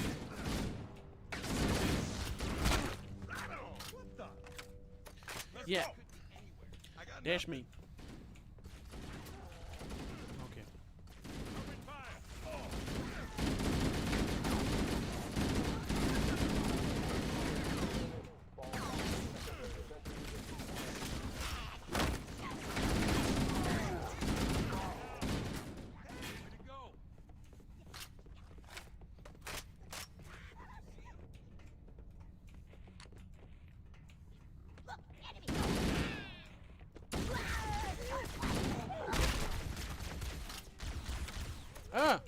Where do you come from?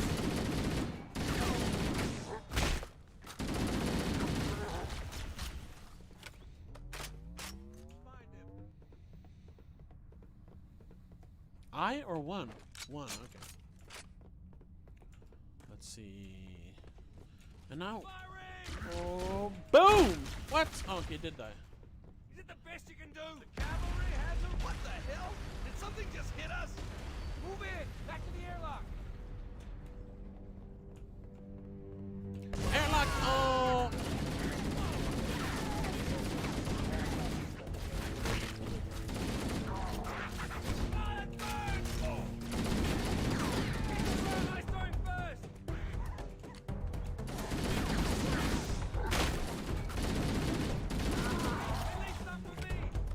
Nope.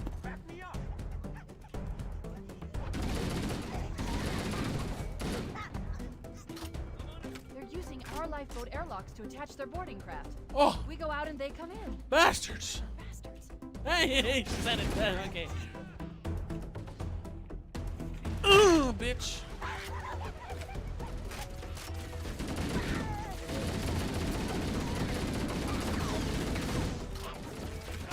Keep your head down. There's two of us in here now, remember?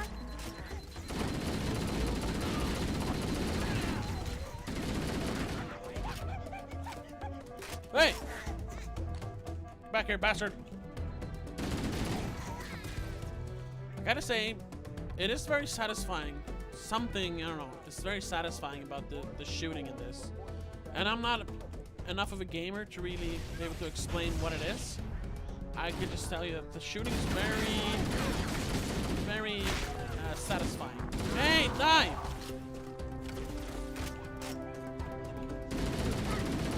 What?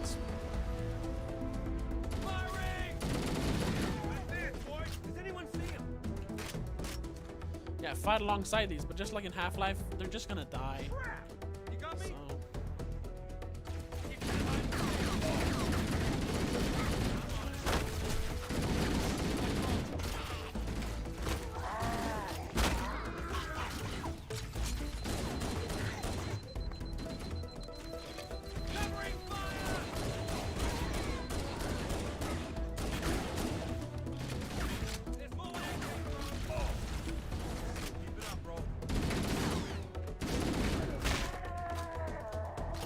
Hey, they're still alive. Or at least one of them are.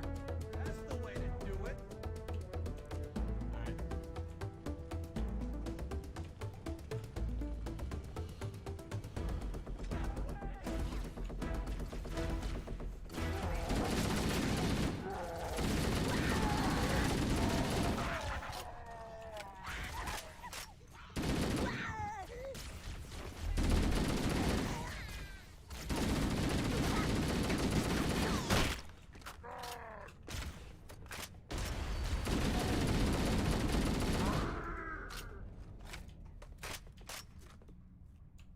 Oh! Personnel on decks 9 through 12. Wait. Report to evac stations now. Covenant, on the landing above us. I get a little confused, but it's kind of like all roads lead to the end here, so it's actually pretty well made. Get back here!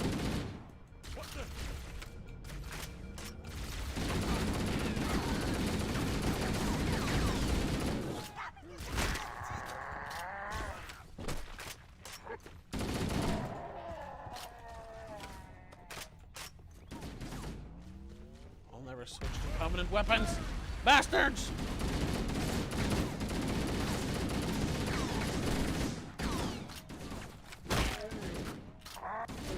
Hey! They actually did something. Do I have a flashlight here? No, no.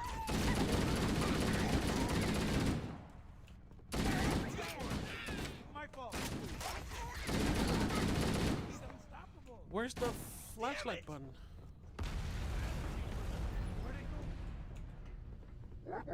All hands, this is the captain. Prepare Whoa! for bandit fury. Good luck. Peace out. Hey. I'll make him pay, buddy. The life pods are launching. We should hurry. I thought we were supposed to go through some like dark hallways. Warning, blast doors closing. The Covenant are destroying the life pods. Ah, here we are. We have to use the ship's maintenance access ways. Follow the nav point. It will lead you to an opening. Yeah, it's here. Yeah. It's here. Thank you. And now, flashlights? 4. Fall back to evac station.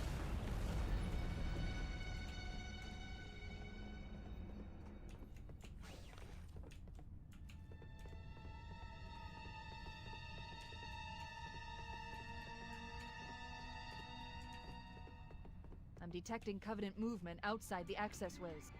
Activating motion tracker. Let's find a safe exit. Well, I guess it's the green one, right? We're too close. We need to find another route. Motion tracker shows all clear. Wait. We need to get through that door, but it's been damaged by an explosion. Analyzing.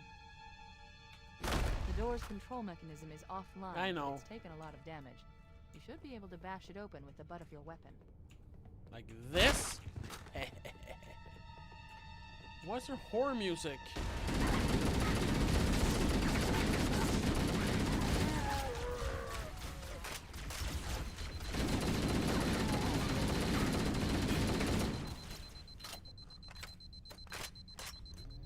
Come on, shield.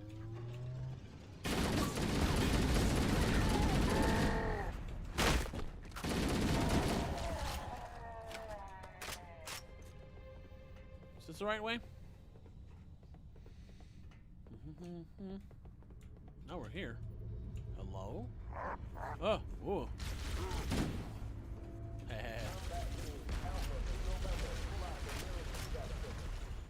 It looks like the Covenant one.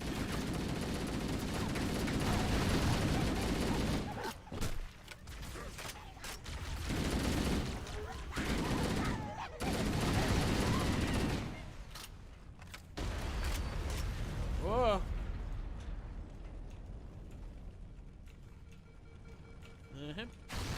Oh! So we're not supposed to go here? I don't remember. Here? Yeah.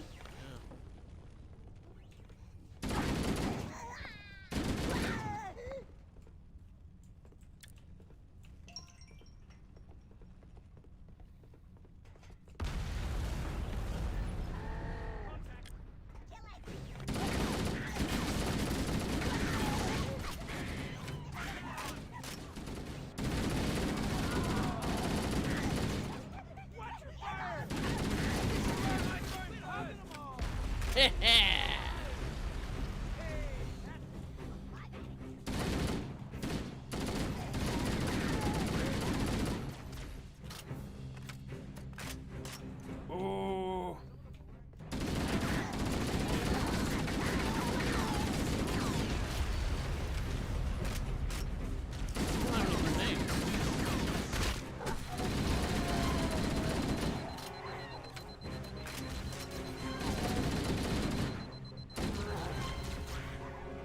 Oh, grenades! Shit. I don't have any ammo left.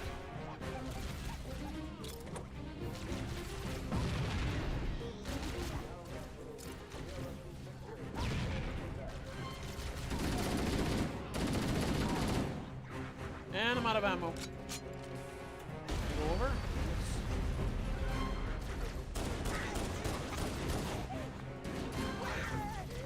There's one last lifeboat. Quickly, get aboard before it launches.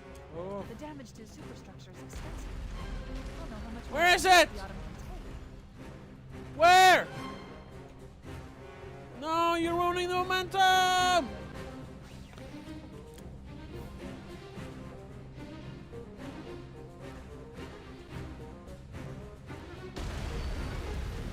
This is just where we want. Oh no. Oh, okay. No. Now would be a very good time to leave. Punch it. Punch it. We're disengaged, going for minimum safe distance. We're gonna make it, aren't we, sir? I don't want to die out here. Look!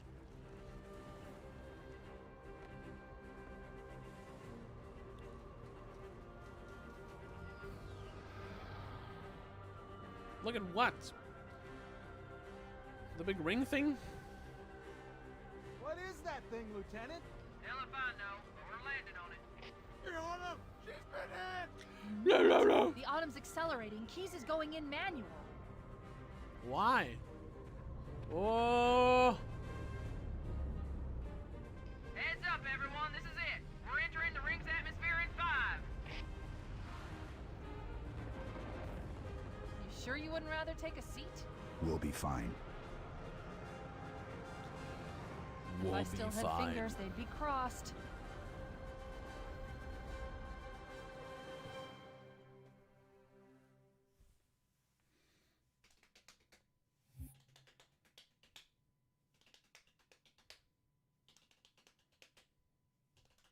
Huh. Part-time, 20 minutes. Par score, 12 minutes.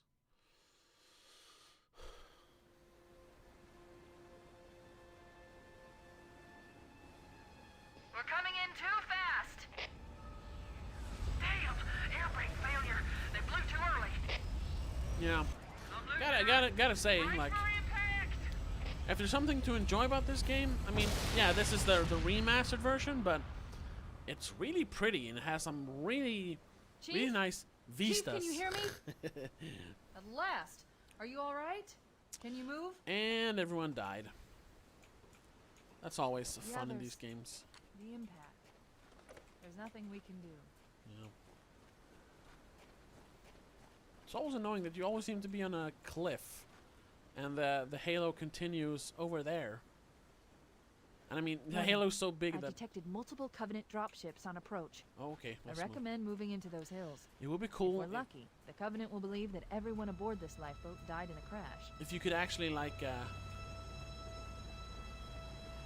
experience the curvature of the halo. Alert, I mean, it's Covenant too big. dropship inbound. They must be looking for survivors. I recommend immediate evasion. Yeah, or since I'm playing on medium, how about I just attack them? Bruh.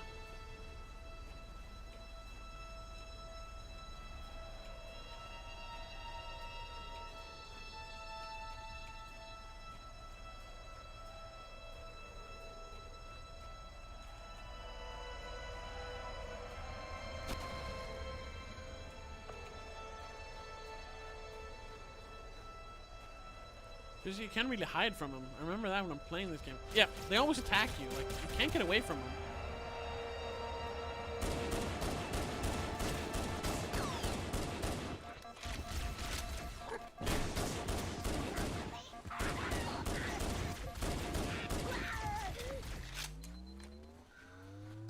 Ah!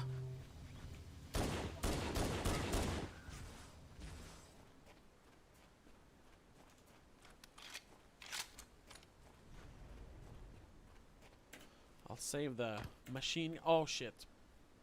Okay, I'm fine. I'll save the machine gun or whatever assault rifle for later. I'm reading a lifeboat beacon over the next hill. We should check to see if there are any survivors. Oh, lifeboat? Yeah, and a fucking dropship.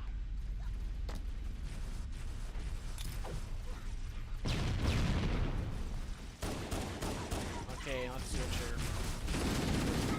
Too many of them. Too many of them. Whatever movie that is, I don't remember.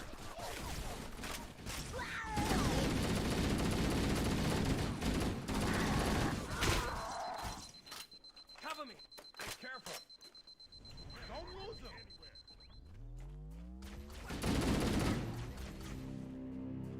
Good to see you, sir. Welcome to the party. Yeah. It's a mess, sir. Oh. We're scattered all over this valley. We called for evac, but until you showed up, I thought we were cooked.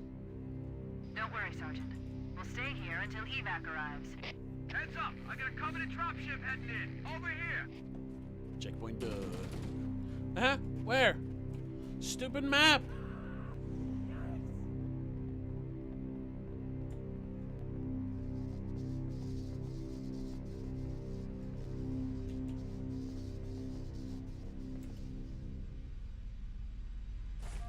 Ouch.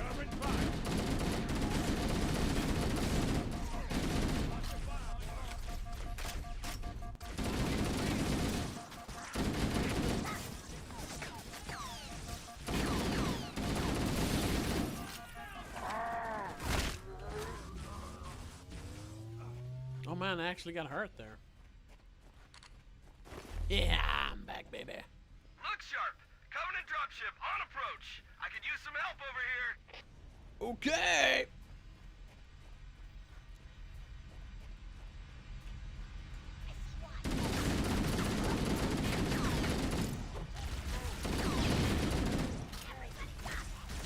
Oh shit.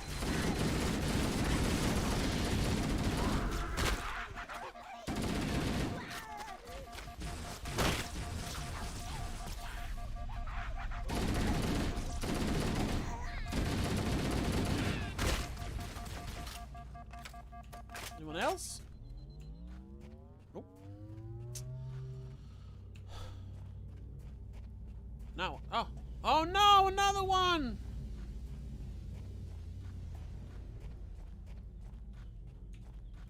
Can I pick up any more ammo here? Yep. Yeah. Where they? Oh shit. Uh-oh! Another bandit dropping in behind us! They're Yeah, trying yeah. to flank us!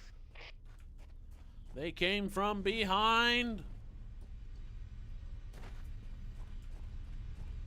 Get the reference. I don't know.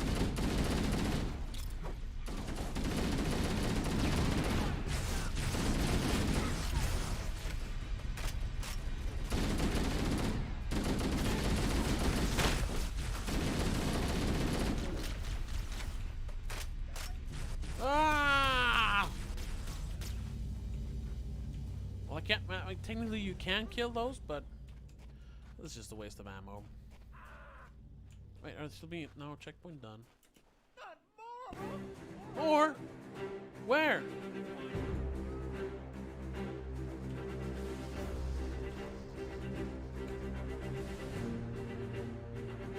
Where? There. Over here! Help! Please help!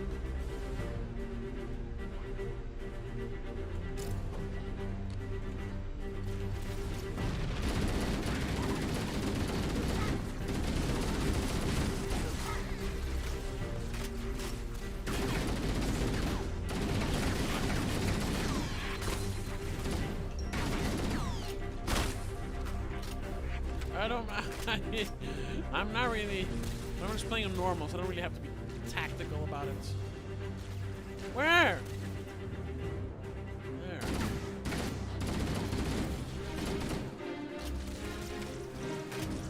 Oh! Oh shit! Oh my god. That's just despicable. Oh my god, I'm so ashamed. I died on like the second level. Why do I even play video games? That is so just lame. Oh my god. There's 2 ships?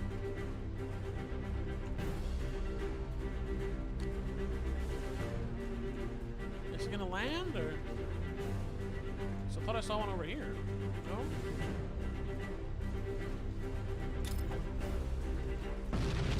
Oh, no, I threw it too early instead.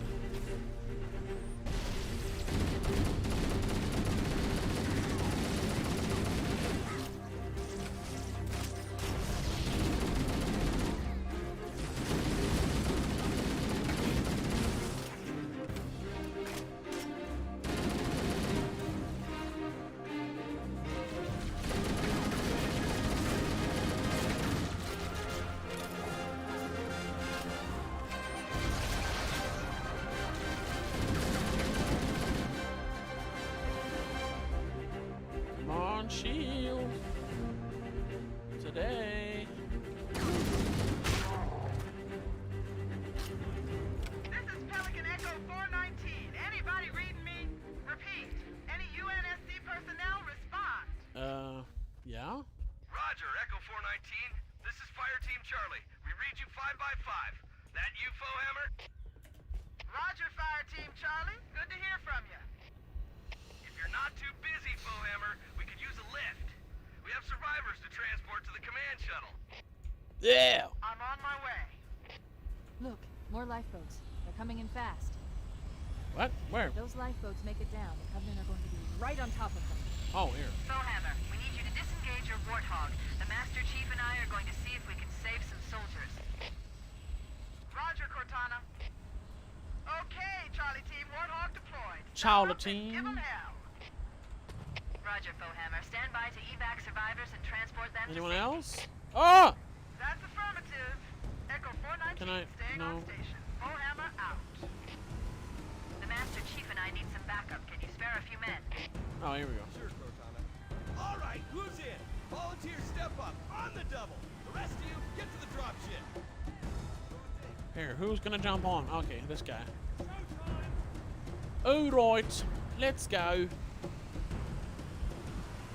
Where are we supposed to go? I don't know. Over there? Alright. It's a little annoying that you can't steer with WASD here. You need to use the mouse to turn.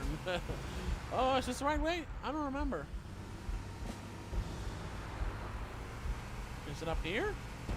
How about you point me in the right direction, game? I guess that's a nitpick. Is that a nitpick? I don't know. Let's just drive. Yeah, this was not the right way.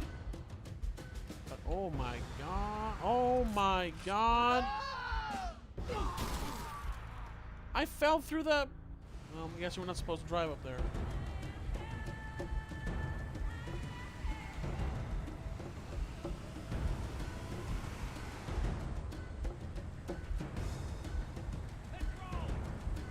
Where's the guy? There. Okay, so we're supposed to go down there. Like, they don't point in that direction, though. How was I supposed to find out? I guess the geography kind of points me in the right direction, but... okay. I don't know, y'all. Definitely This cave this... is not a natural formation. No, Someone really? built it, so it must lead somewhere. Really? I've hacked into the Covenant battle network. Or it just leads into a Actually big living room. broadcasting tactical data on unencrypted channels. We should show them who they're dealing with. Oh, yeah. Master Chief, I'm going to use your suit's transcom system to monitor their chatter. No! That's very invasive, Cortana. I mean, I know this game is like 20 years old, but that's... What the hell is that? I don't think that was in the original. It's, oh. What is this?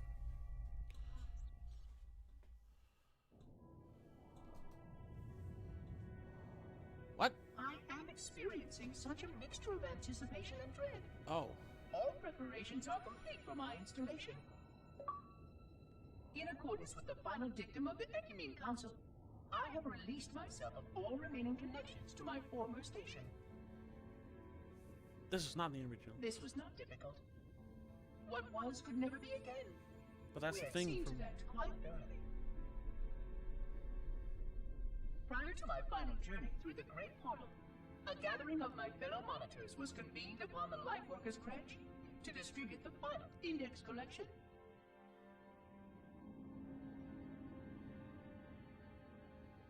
It was most unusual to have this vessel of rebirth play host to such an event. Even though Lightworker ships were the only ones still allowed slip-space formations. Like, if this is the first time you play the game, this makes no sense. On the active facilities of the array. Just saying. While all of this was in accordance with the plan, one entirely unsatisfactory breakdown remained. We had no contact with the domain.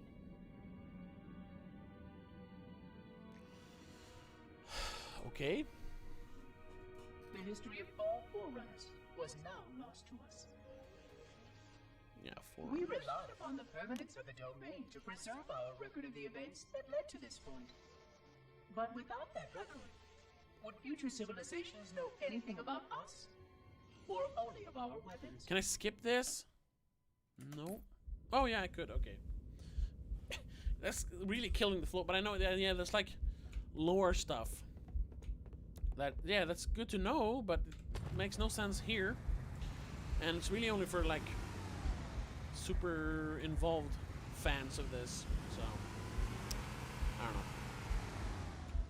Now I'm going back.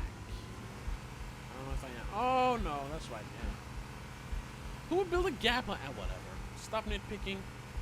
Focus on the story.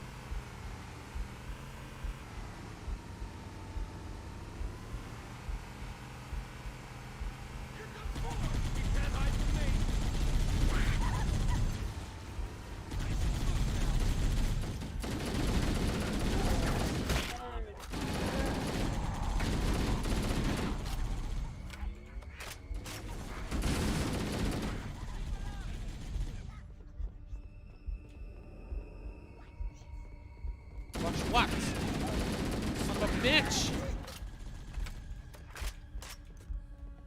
Good. Now you're supposed to go up here somewhere to turn on the bridge. No?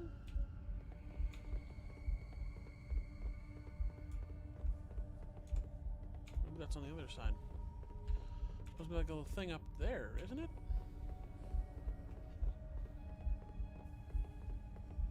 It's not over here.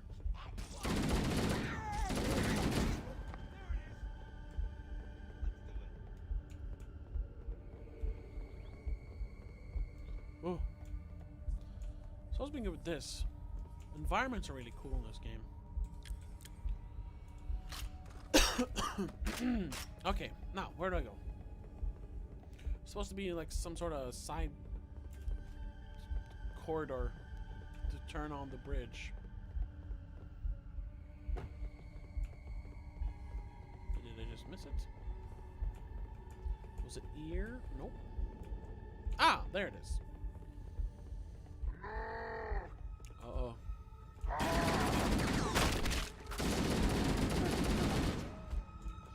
Fork you, bro.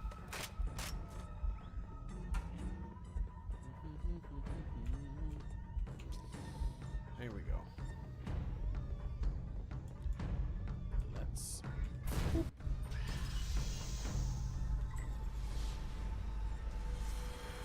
Ah, yes.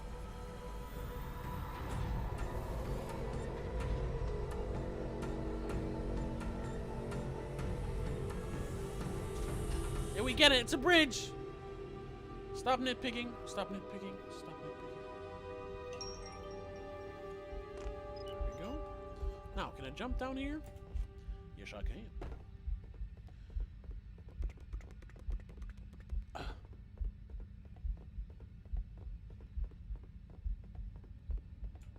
Where's the car? There it is. Let's go over the bridge.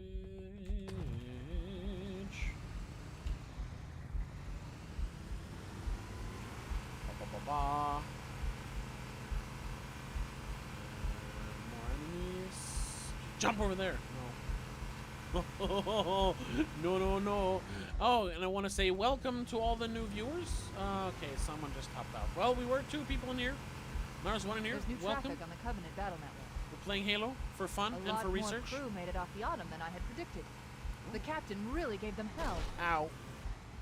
If we can find Captain Keyes and the other survivors, we have a chance to coordinate an effective resistance. Okay, so we're supposed to find Captain Keyes.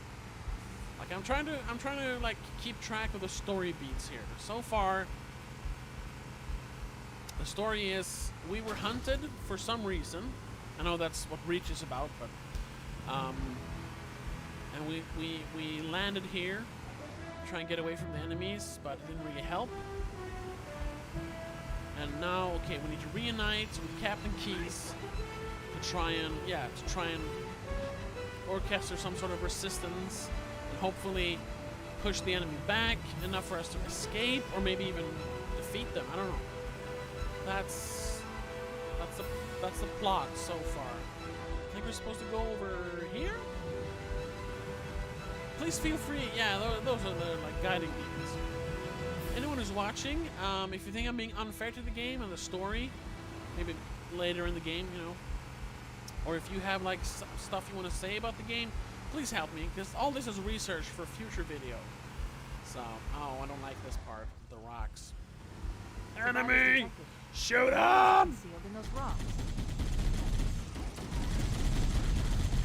More over here! Roger that.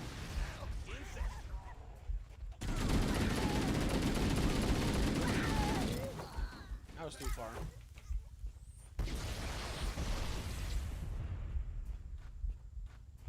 Get up so I can kill you again.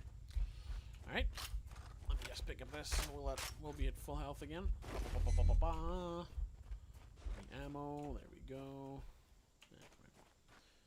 Let's drive up there. It's dumb to leave the car.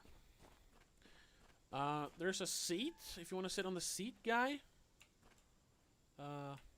Guess it's easier for you to shoot. Makes sense. Alright.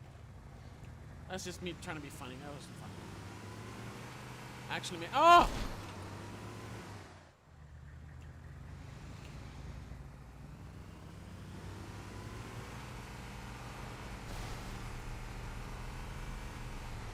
I can't get up there with the gar. Oh, man. What? Oh, shit! Okay. Let's do it. Shoot him!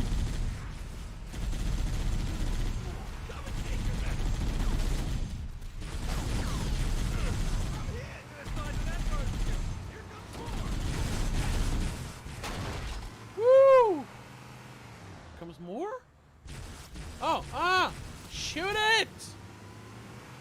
There! Oh, there were 2 of them. I see him. Oh, Jesus Christ. Somebody take that out. Whoa.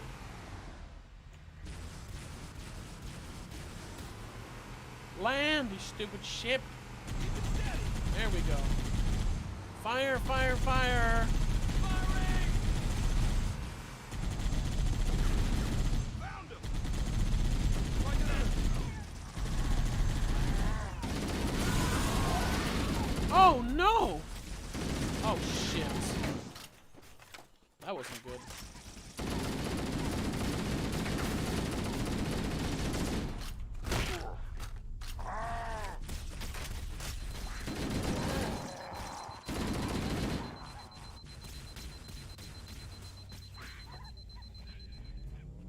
Did all of the guys die in here? Oh.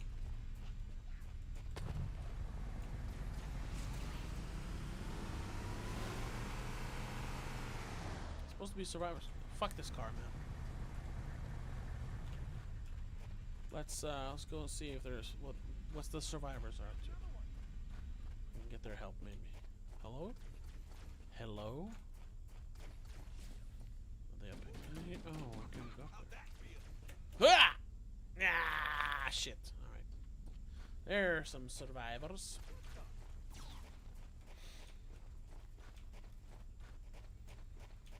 Look, a Mark 5.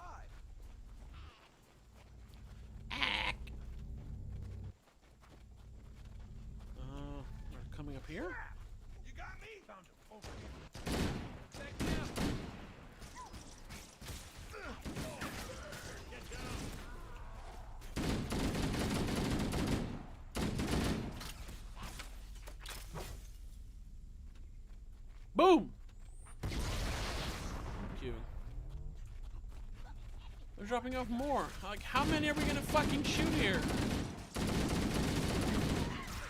Wave after wave after wave. It's enough. Move on.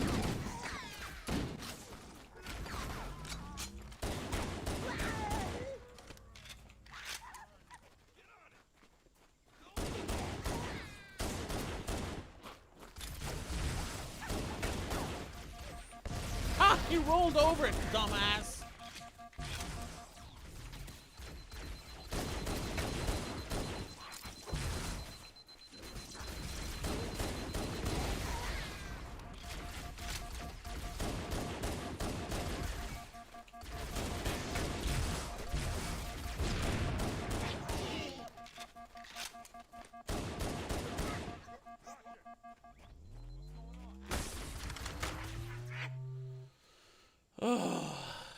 Let's see here.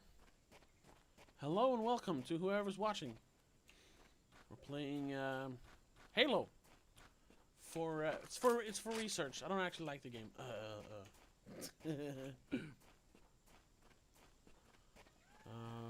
Where did they go? And they left. Who's the fucking fuckers who just watch for like 10 seconds? Is it really that uninteresting? I shouldn't complain. Now what are we supposed to do? Are we waiting for more ships or? Oh, I have some shooting. Nope. These are the moments I don't like in these games. It's like, now what? Fucking, and they like need me to push the story forward by going to some sort of marker, but I don't know where it is. So you have these long stretches of time where it's just like, now what? I don't know. I go down here, nothing happens. I don't know.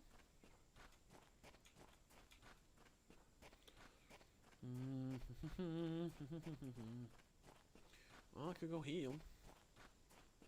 We should make sure the area is clear of Covenant stragglers. Didn't I do that already? Oh, armor? Ammo. There we go. Covenant stragglers, alright.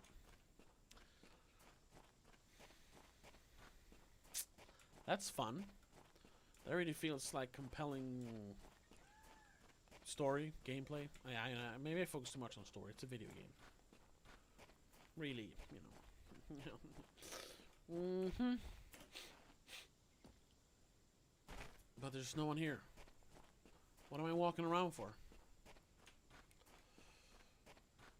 This is where you need a cutscene that will just push me in the right direction. Hello? There are no Covenant stragglers.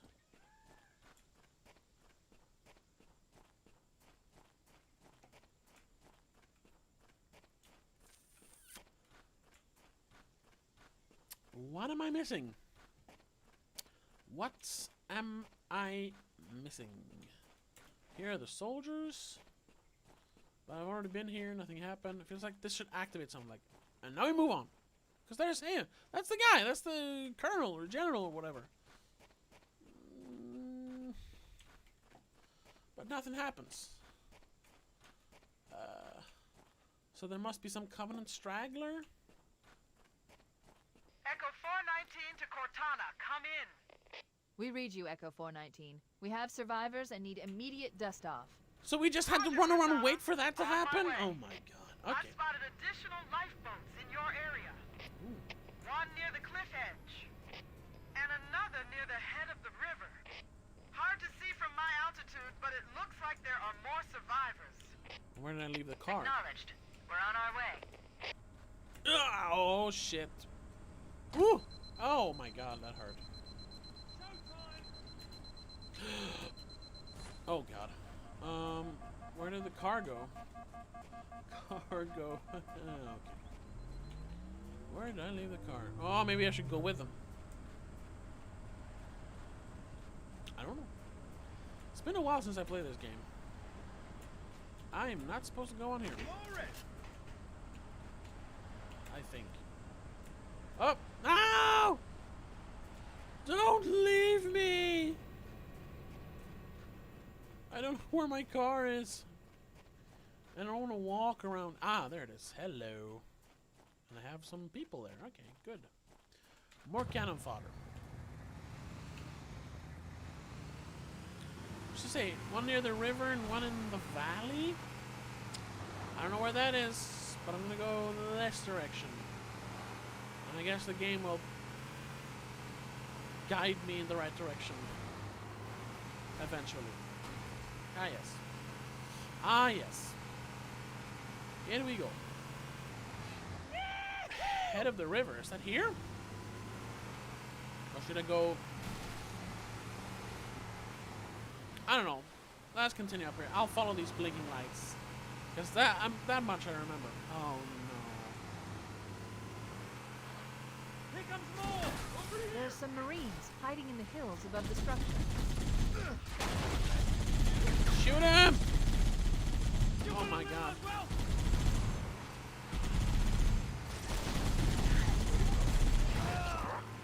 And he died!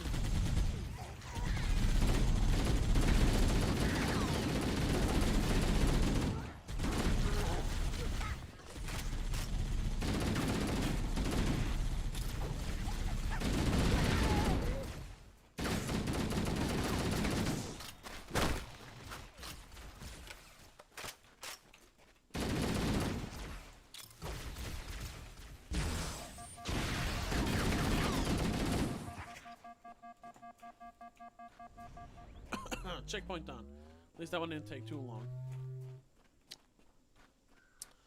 Now what?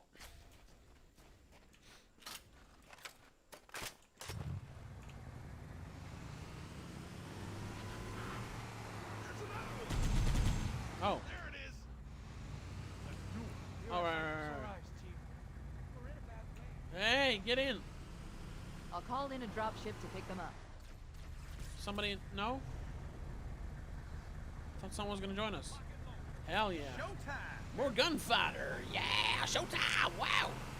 Oh. I mean, it's fun, but it's very what do you call it? Ineffective. I'm just kind of steering in the car. Ah!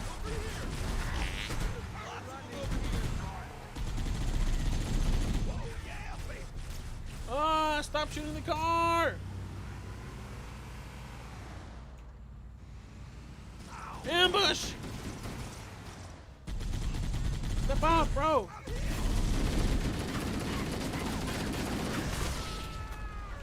Oh, come on! Every time I step out of the car, it explodes. There we go. Well, at least one survived. Echo 419 to Cortana. Foehammer's on station and ready What happens for if I go in here? Affirmative, Foehammer. We're ready for Well, I dust-off. guess Approach when ready. We're going to look for the last lifeboat, Echo 419. Good luck. Here we go. Get in, bro. Hit the gas! Oh! Get in! Bruh! Flower it! Where are we supposed to go? Where did we come from? We came from over there. So, I guess... we're supposed to go... No, where did we come from? Where did we go? Oh, shit. Ow. Guess we're supposed to go this way? Hold on, I just gotta pick some stuff up here. Or not. Oh, come on. There we go. Could have just walked around the car, would be faster, but no. Maybe over here? We're supposed to go over here? I guess. Whoa! Whoa!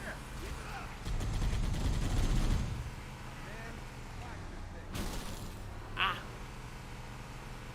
Warning. I picked up reports that the Covenant has located and secured the Pillar of Autumn's crash site. Okay. The good news is the captain's still alive. The bad news is that the Covenant have captured the entire surviving command crew. Okay. Let's hurry and find the final lifeboat so we can link up with the rest of the survivors. Maybe they took cover in that structure. Let's check it out. Over here.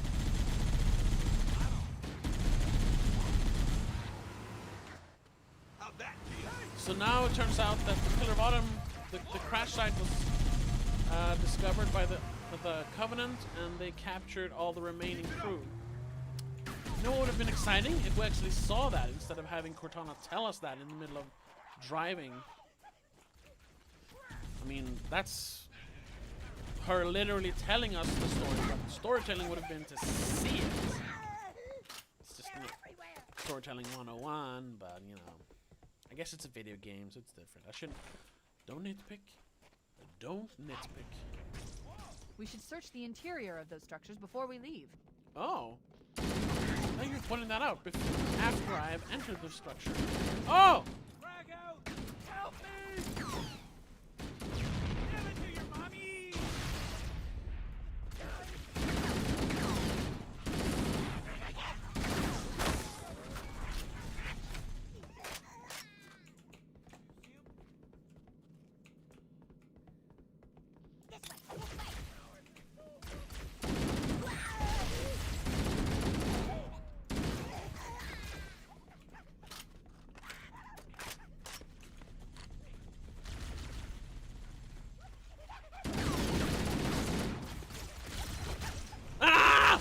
Fuck it, I hit him, but I didn't have a fucking...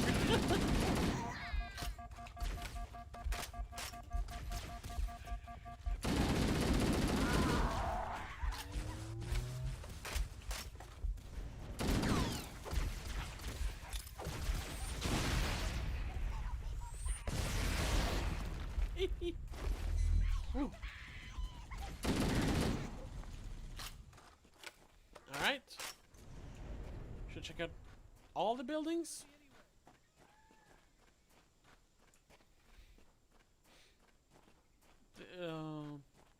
This one, right?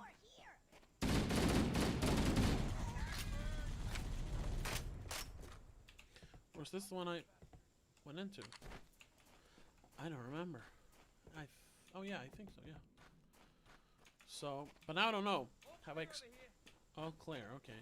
Have I explored enough? For the... Oh, up there. Well then. Stay on target. Oh, oh, no! Damn you!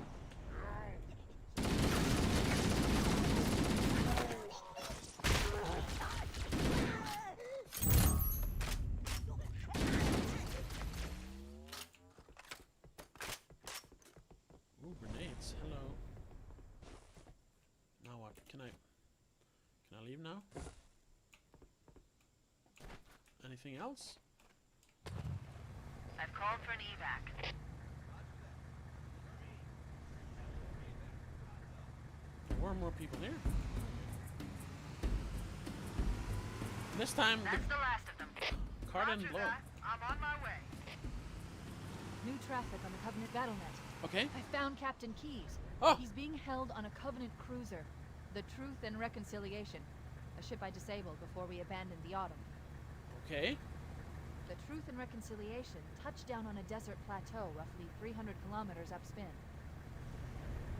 Desert plateau, 300 kilometers upspin. So where's that? Where do I go to find him? Point this out to me, computer lady. Oh no! No! No! No! No! No! Oh Jesus! There's our ride. Get aboard and let's get out of here. No! No! No! No! No! No! No! No! Damn it! Stupid floaty car controls.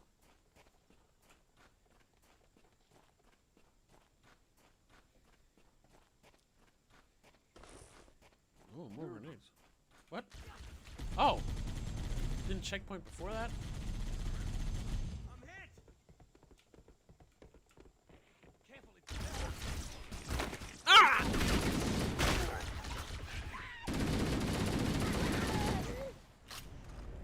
Is that it? Grenade? I can't have any more. Alright. No, let's not drive down the fucking cliff.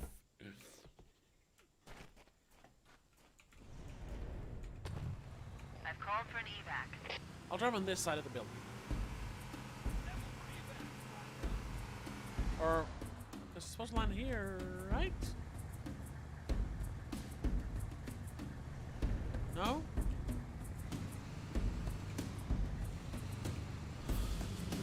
Oh, over there, maybe. Ow. Where is it gonna land?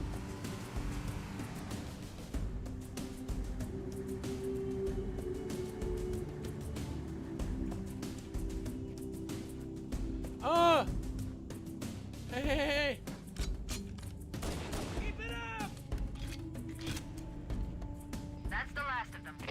Oh, Roger okay. that. I'm on my way. Damn it. New traffic on the Covenant BattleNet.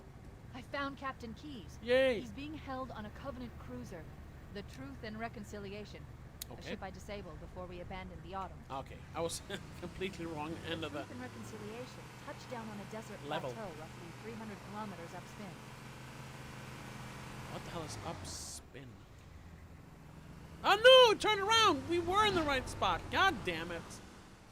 Stupid game. There's a ride. There's our ride. Get aboard and let's get out of here. Oh, I have to. Aboard, Master Chief. I'm not on board yet. There we go. Okay. So now we're gonna go. We're gonna. We should move out, Lieutenant, and then we'll need your help on a rescue mission.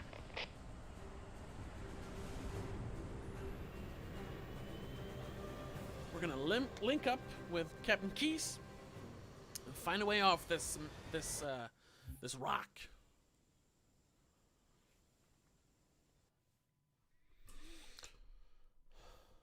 Maybe. The enemy has captured Captain Keyes and are holding him aboard one of their cruisers, the Truth and Reconciliation.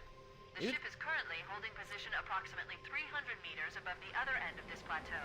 Maybe the game isn't as long as I How do we remember. get inside the ship if it's in the air? The Corps issued me a rifle, not wings. There's a gravity lift that ferries troops and supplies between the ship and the surface. That's our ticket in. Okay. Once we get inside the ship, I should be able to lock on to the tracking signal from Captain Keyes' neural implants. Hit 'em, Marines! Go, go, go! The Corps ain't paying us by the hour! Stick to the higher ground to the right. We should be able to recon the Covenant position without being spotted. I've detected Covenant stationary guns near the next pass. I recommend using your sniper rifle to take out the gunners while I call for Marine support. Get ready to move in to support us, Sergeant. The Master Chief is going to covertly take out as many of the Covenant as he can. Don't open fire until you hear the enemy return fire on us. That's it? That should let us keep the ultimate stride. Oh shit. Well, that didn't work very well.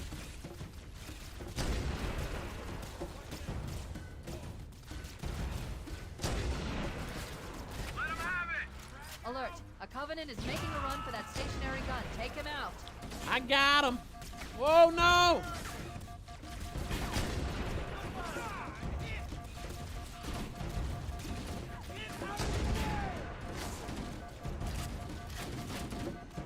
Oh, I'm so sneaky. I'm so sneaky.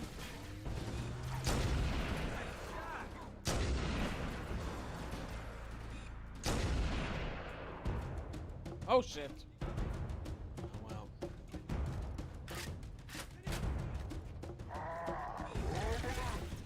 Roll them up.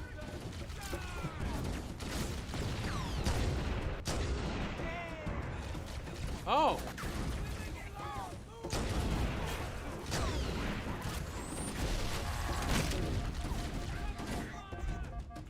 I'm about to die. I don't really think of that. Just fucking go.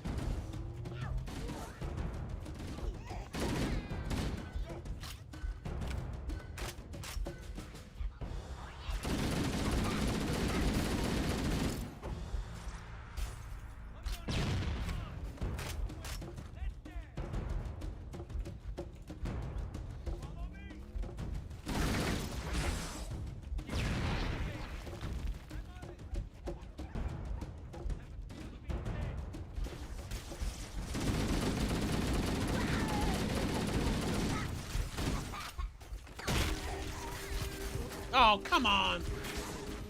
Jesus Christ. Oh, Go, go, go! Hit 'em, Marines! Go, go, go! The Corps ain't paying us by the hour! Stick to the higher ground to the right. We should be able to recon the Covenant position without being spotted. Yeah. I've detected Covenant stationary guns near the next pass. I recommend using your sniper rifle to take out the gunners while I call for Marine support. Get ready to move in to support us, Sergeant. The Master Chief is going to covertly take out as many of the Covenant as he can. Don't open fire until you hear the enemy return fire on us. That should let us keep the element of surprise. Alert! A Covenant is making a run for that stationary gun. Take him out! Let him have it! Not really, just standing there.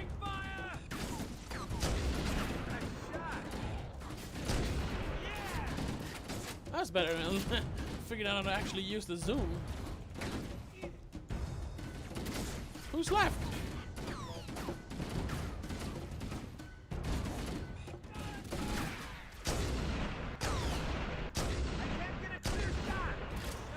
Cause I'm standing in the way. We shot him. Yeah, slightly better health.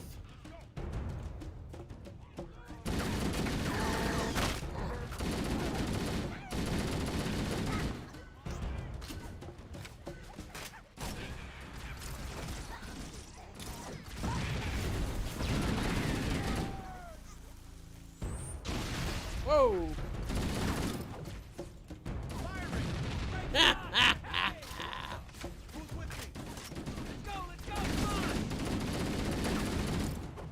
No, that was a waste.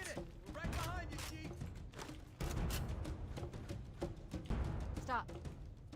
Motion tracker shows movement around the next bend. Yeah. We're ready to advance as soon as you call for us, Cortana. Let's see if I can. There we go. Boom, baby. That's better.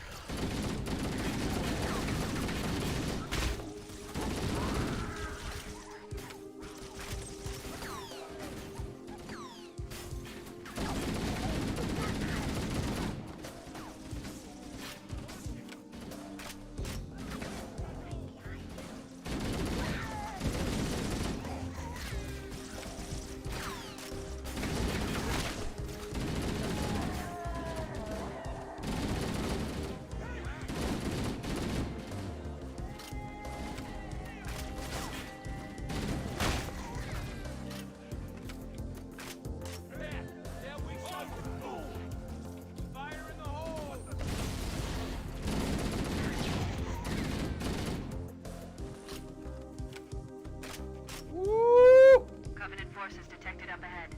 The path up on the left should let us sneak up around them. We'll hang back while you get into position, Chief. What the hell is that then?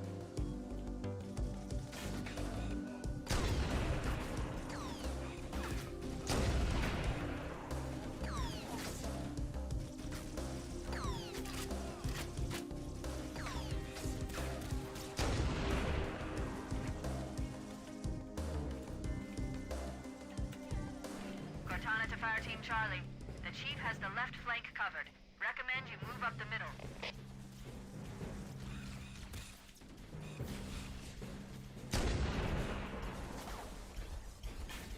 Oh shit!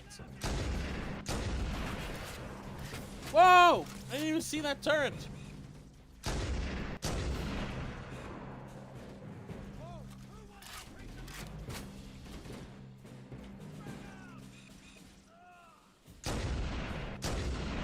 Alert! Covenant dropships are inbound. Really? We don't have enough to deal with already, bitch! What? Oh man, I switched the game! Oh my god, all the detail disappeared. Oh my god, what button did I hit? Tab? Oh, there we go. Okay, new decision. Should we continue to play in, or should we play here? Oh my god. Well, no. Oh my god. Now that I've played it like this for a while, playing in original, it feels kind of like, oh my god. I don't know if I can play like this now. Jesus Christ. Let's try it for a little while. Like, graphics isn't what makes a game, you know?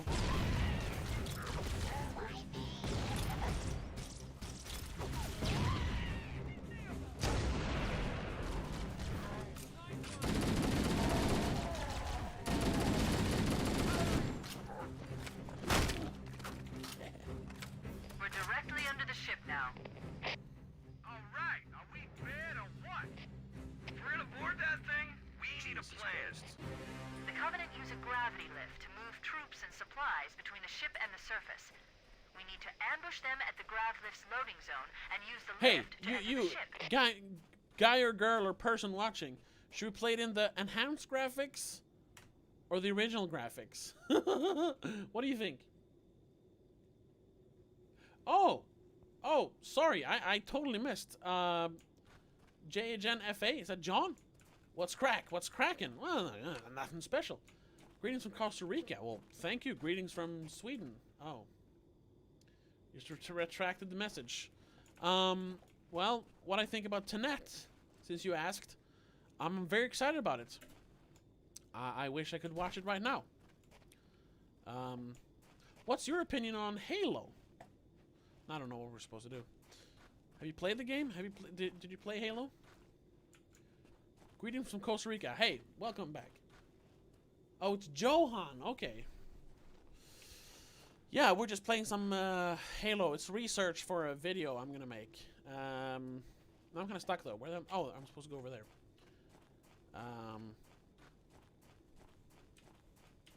I don't know. I think I recognize your name or your avatar symbol or whatever.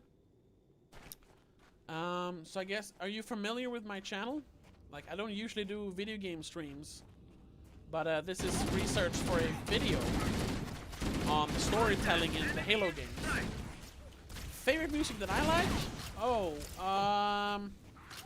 well, if I have to pick like a genre, it's heavy metal, definitely heavy metal. But I like all kinds of music, and at the moment, I am really into noise, actually. Okay, you're not a Halo fan. For horror games, oh, I love horror games.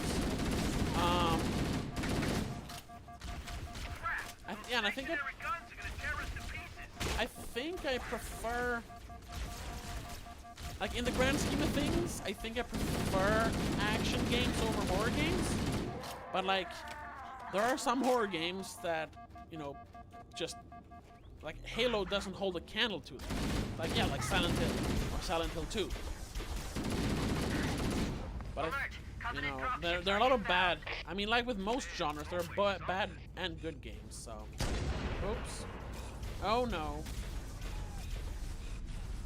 Die. There we go. Have you played the Dead Space games? Of course you have, but I mean, have you played all of them?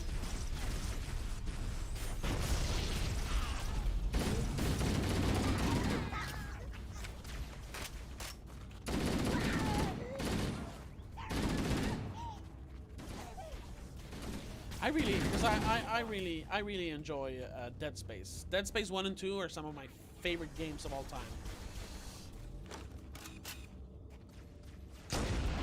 I actually like the third one as well.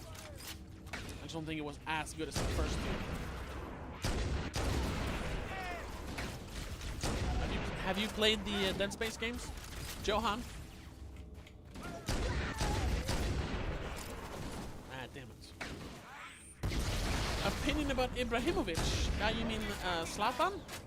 The football player? I'm not a big football guy or soccer guy. It's called football. But I like him as a football player. You know, the stuff I've seen him play, like when there's World Championships and he played for Sweden and stuff. I like him.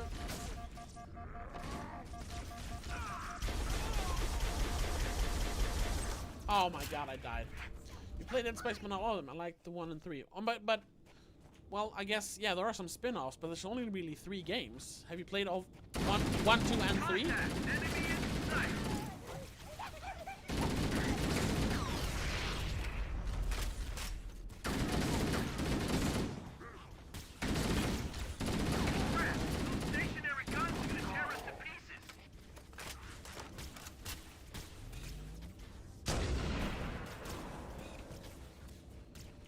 Oh my god.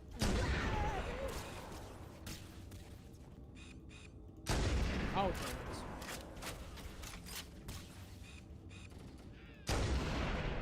Alert! Covenant dropships are inbound. Man, it's always something. Covenant. All right. Well, let's do this then. Oh, let's see if I can destroy the ship. Oh yeah. Oh yeah. Dark Funeral, man. I used to listen to so much Dark Funeral when I was younger. I don't listen to him a lot now. But I do like him, and I do like their newer stuff. Never really got into Shining. I like some of his stuff, but it's not really. It's a little too edgy for me. I don't know. Black metal is very edgy, so. Oh, you haven't played Dead Space 2? Oh man. First of all, that's got to be very confusing then, considering what happens in the beginning of the third game. Like I encourage you to play Dead Space 2. That's probably the best in the series. It's a really good game. You should really check out Dead Space 2.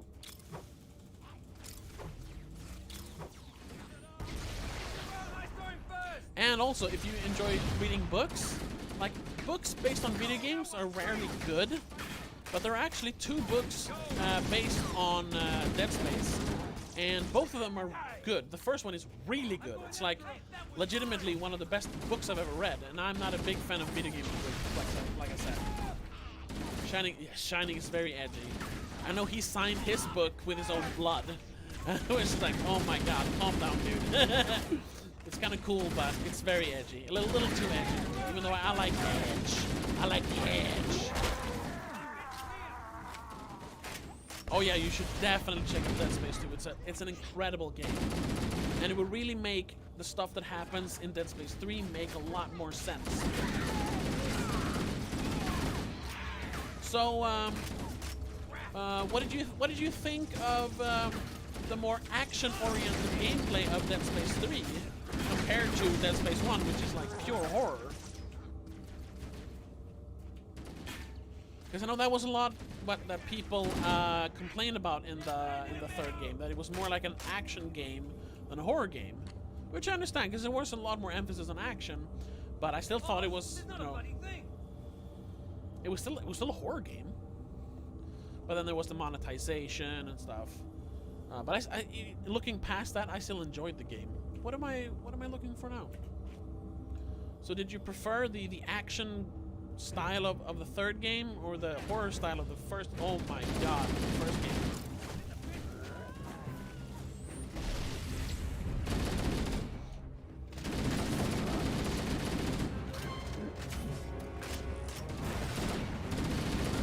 I don't remember these being here the first time I played this. This is supposed to appear much later in the game.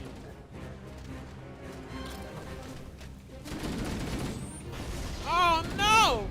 I walked into my own grenade.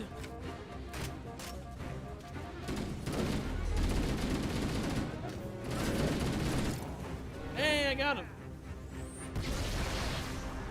Where's the other one? This area is clear. Oh, we got him. Hostiles present. Marines, secure the gravelet to prepare for boarding. Cortana to Echo 419. We've reached the gravity lift and are ready for reinforcements. Come on. Copy that, Cortana. Hold tight, gentlemen. Copy that, Cortana. Once we're inside the ship, I can home in on the captain's command neural interface. They'll probably be in or near the ship's brig, which should narrow our search. All right. Echo 419 inbound. Clear the drop zone. Okay, well. Hi, Matthias. How old is your son, if I may ask?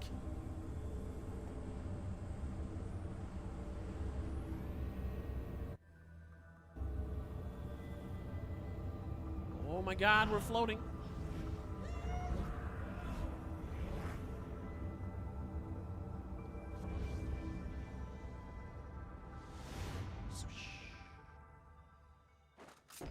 Oh, that was quick. I've got a good lock on the captain's CNI transponder. Okay. No Covenant defenses detected. Can we drive this? What? There's no Covenant here. Think maybe 8 years nobody's old. home. All right. That's a good age. That's a fun age. I remember being 8 years old. Oh shit! That was a long time ago. Sorry for swearing. Contact! Lots of contact! You're starting school. You make new friends in school. 8 years old. Nice age. I mean, if you're 8 years old, you already started school like the year before, but you're still new to the whole school thing. That was very different from being 30.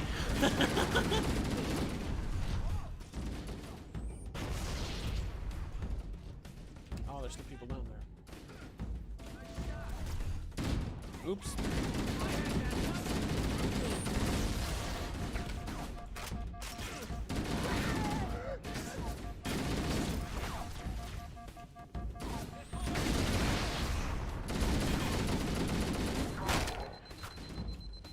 Oh, that's true, yeah. Right, so is everything locked down in Costa Rica as well? Because here in Sweden, there's not really a big lockdown. I mean, like a lot of restaurants and bars and like cinemas are closed down, but other than that, life pretty much goes on as usual. I work from home, that's the only difference, so I don't have to travel around half the city to get to my job.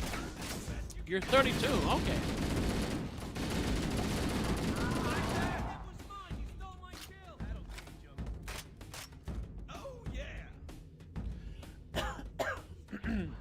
Oh.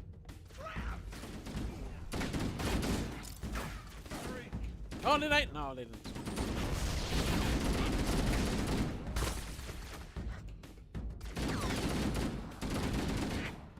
So, Matthias, I gotta ask you.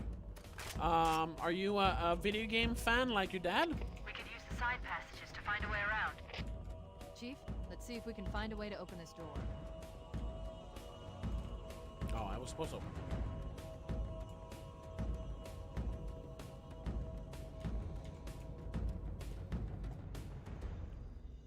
What?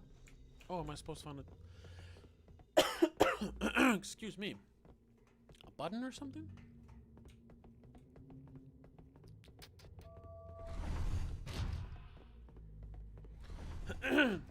Oh.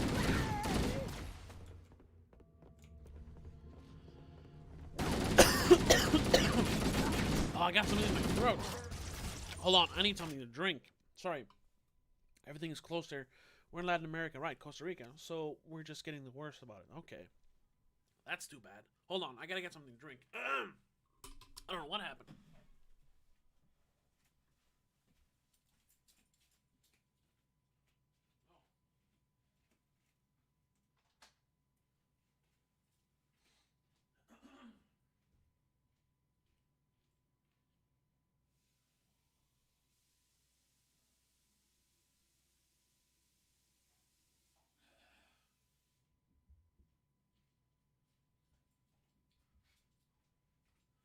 There we go.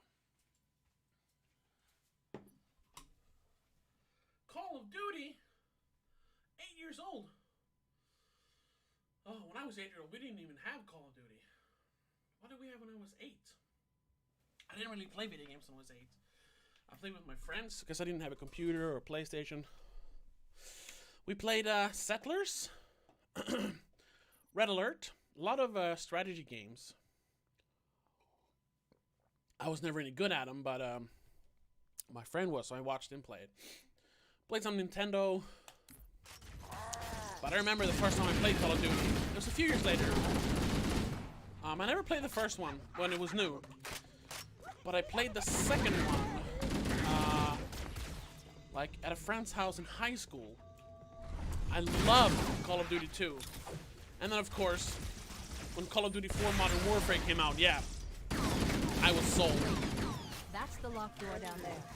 The Marines are waiting. For a few years, I played nothing else but Call of Duty Modern Warfare 1 and 2. I was actually, like, good at Modern Warfare 2 online. Which I'm not really a good competitive player. But that one, wow. I haven't really played a lot of Call of Duty after that. I played Modern Warfare 3. and I played the first Black Ops, but then I didn't play any until Infinite Warfare actually, which is more like a meme. But actually, I enjoyed that one. And then I played Warzone. Yeah, then I had a break again, and then I played Warzone now when I was new, which was fun. But I'm not like a hardcore Call of Duty player like I used to be. Like nowadays, I don't play that much video games. I play sometimes. And yeah, I play this now for research. But other than that, I do play a lot of Death Stranding. I really like Death Stranding. He completed Resident Evil 2 last week and plays a lot of... Really? At 8 years old? That's fucking awesome. Resident Evil 2, not the original, the remake?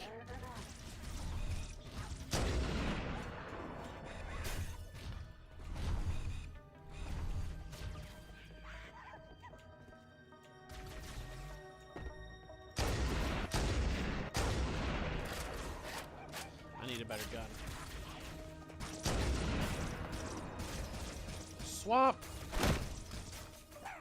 JJ Stevens. Hello, JJ Stevens. This is Halo. It's the original Halo, or well, yeah, the first one, but remastered. I am playing it for its research. The remake for PS4. Okay. I didn't really enjoy the remake because I'm a huge fan. Oh my god, I just died. I'm a huge fan of the original. Oh, the remake for Resident Evil 2. Johan's son just finished it, which is very admirable. I enjoyed. I mean, what little I played of it, I enjoyed, but like. Yeah, I prefer the original. Yeah, this is the Master Chief Collection, yeah. I just got it for $1 because it was on the Game Pass. So I'm just... And it was perfect. Oh shit, that was the wrong button. And I died again. I need to switch this weapon out. I need to get a gun, a proper gun. Anything. There we go.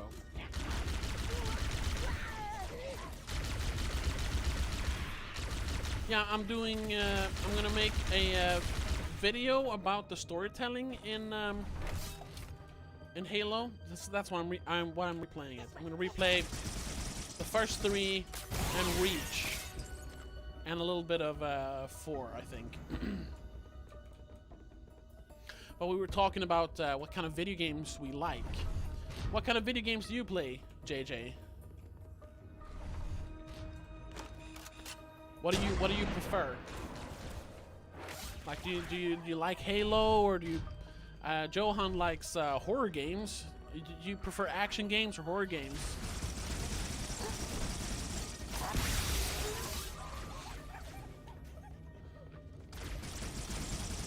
Oh shit! That didn't work. There we go. Ah!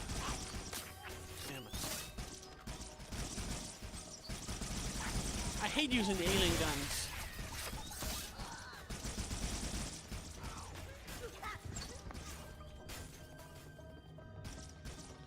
Who's still? Oh,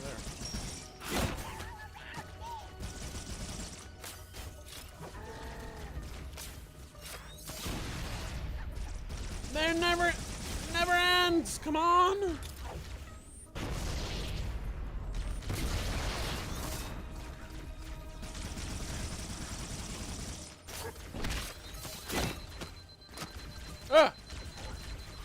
Yeah, it's pointing me towards this door, but... What am I supposed to do? There we go. Oh. Oh, I have to push the button from the side. Jesus Christ.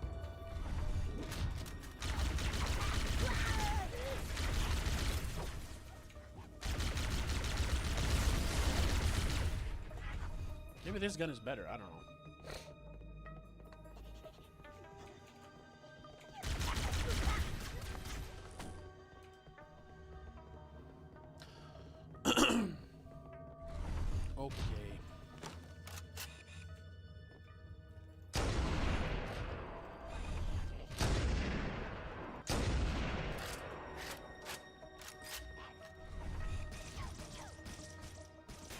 Oh, screw this.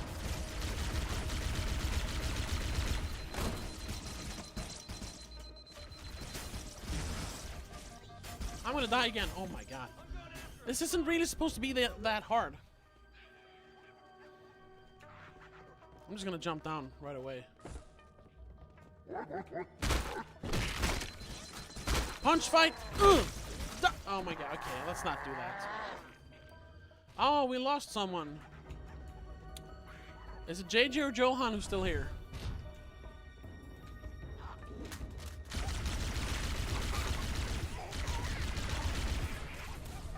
Chavo del Ocho? Mexican show. No. I don't watch a lot of TV.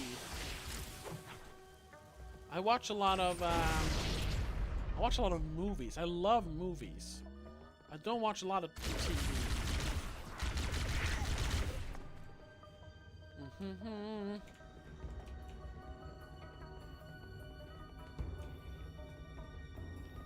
That's like my main interest here in life is movies. I don't know if you check out my channel, you'll see that like 99% of the videos I make are movie related. But I do watch some TV shows here and there. It's a 70s show. No, we don't get a lot of Mexican shows here in Sweden. We barely get any Swedish shows here in Sweden. We mostly get American and British shows. A 70s show. So like, but what is it? Is it a like a crime drama, or is it a comedy, or what kind of movie is it?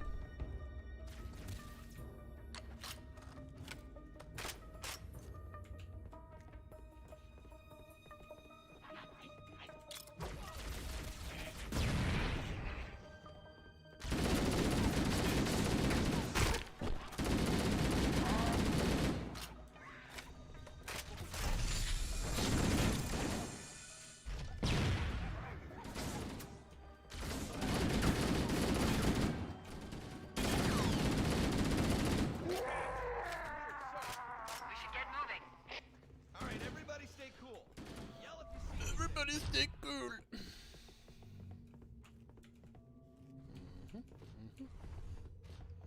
Guess we goes this way. Oh! Oh, Jesus.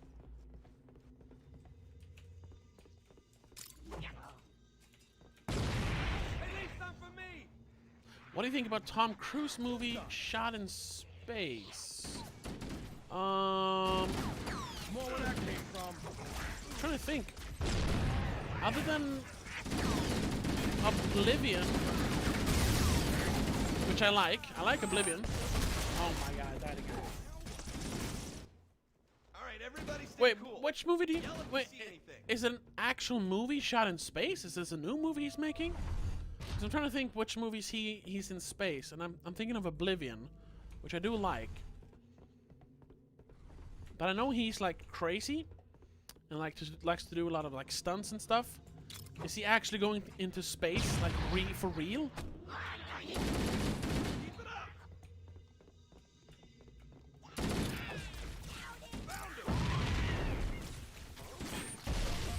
Oh, damn it.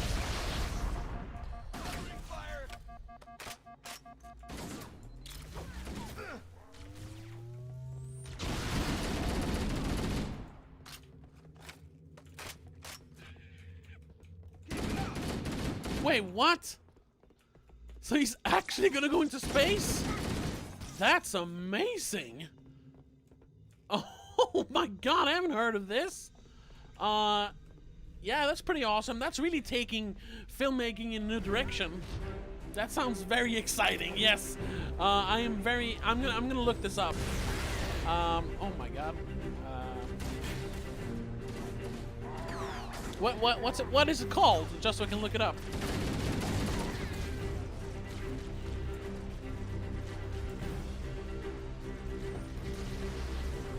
Ooh, overshield. Hello.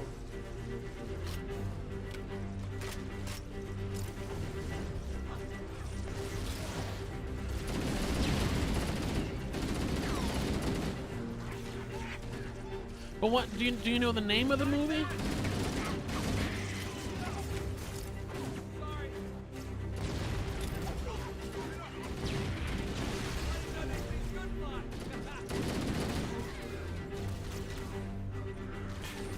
Cortana to Echo 419, requesting reinforcements at our position. Oh shit, that one. Over here, Cortana. I read you, but you're inside the Covenant. I'm not sure I can. Lock onto my signal and approach fast and low. There's a shuttle bay on the ship's starboard side. Roger, Cortana. Ah! Oh shit! Who's shooting? Oh, there. No grenades. Oh, okay. Oh, so it's very new. Okay. Yeah, but if you find the name, please tell me, because I want to check that out. A movie actually shot in space. That's kind of insane thing that only Tom Cruise would do.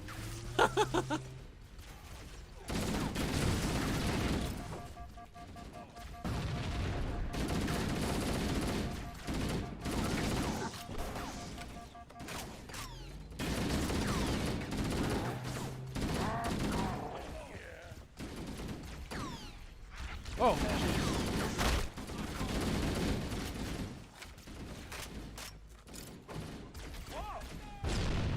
NASA. Okay, wait. I gotta read this. NASA is working with Tom Cruise to film the first movie shot in space, according to NASA Administrator Jim Bridenstine. The details of the project aren't clear, but Bridenstine says the film will take place aboard the International Space Station. Wow, that is actually really cool. Thank you for telling me that. So maybe it won't be like a crazy action movie, but just the fact that it's actually. I mean, how are that? I've seen like footage from up there. It's so cramped. It's gonna be so hard to film it. That's gonna be very, very interesting to see how they actually do it. Okay, I gotta look into that a little more. But we'll keep playing for a while. But then I gotta look into that.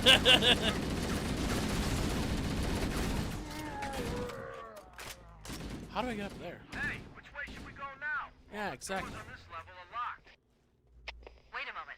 I'm going to access the Covenant BattleNet and locate an override code to open a door. You better hurry, Cortana. We can't hold them off all day. Working on it. Hey, I got it up there.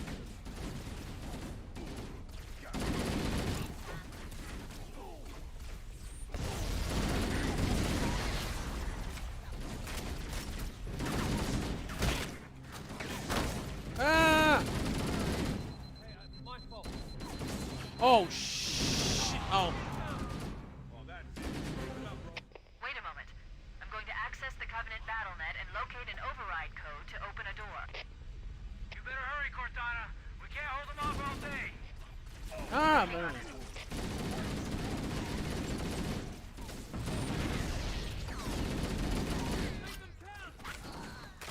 Way to go.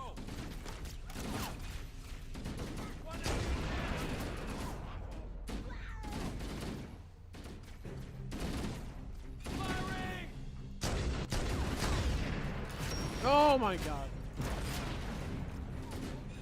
So, oh Jesus, that was good. Johan, what is your favorite Tom Cruise movie then?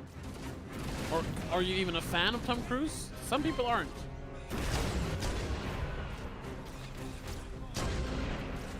I'm a fan of him as an actor, like an action.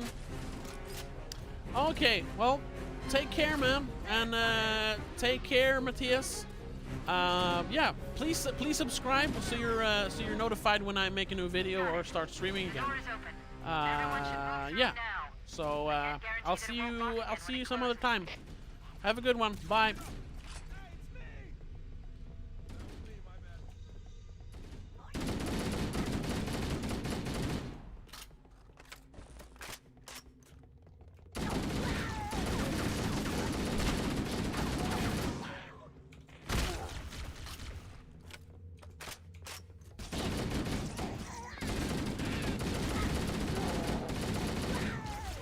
Oh my god.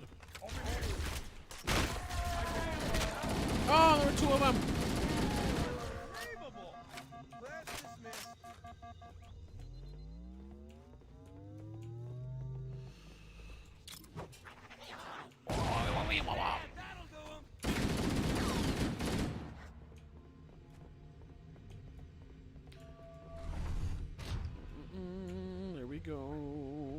Push a button.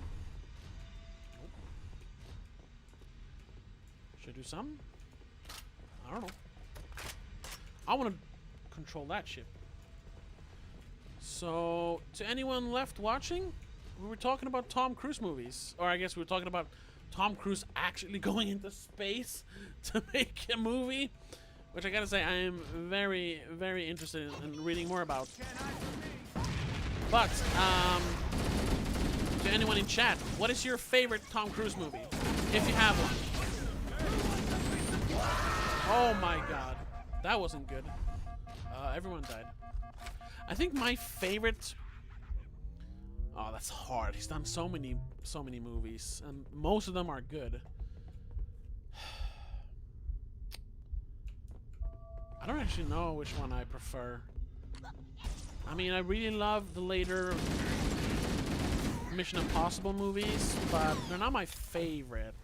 I think, like, one of my favorites is actually Live, Die, Repeat, or Edge of Tomorrow. Such a good premise, such an interesting choice for him. I really enjoyed that one. It's actually a good mainstream movie, which we don't get a lot of nowadays.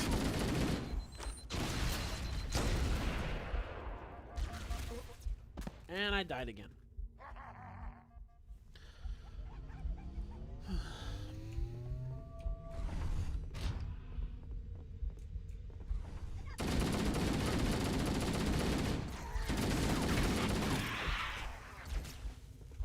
Boom! I need a health pack.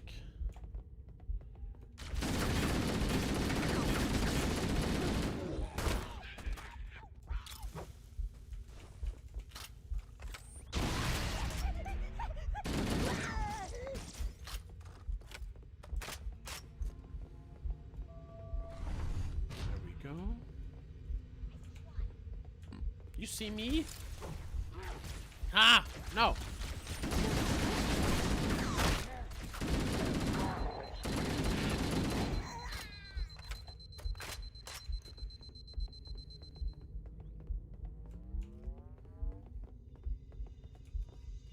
What happened to all the soldiers? It's just me again? Man, they drop like flies.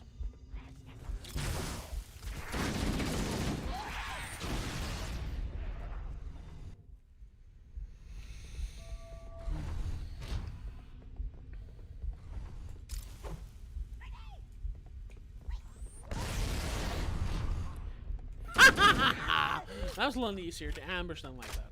You know. Cheating, I suppose, but much easier. Oh my god.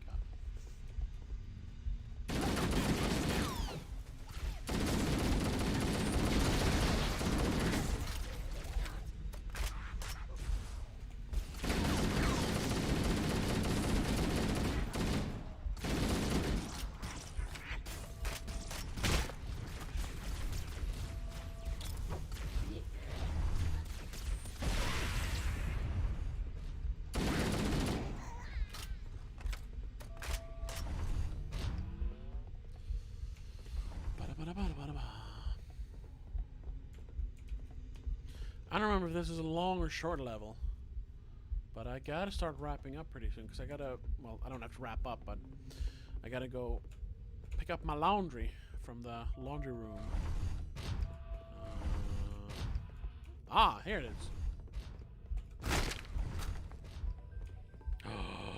Come here. Fuck you, man! God damn it!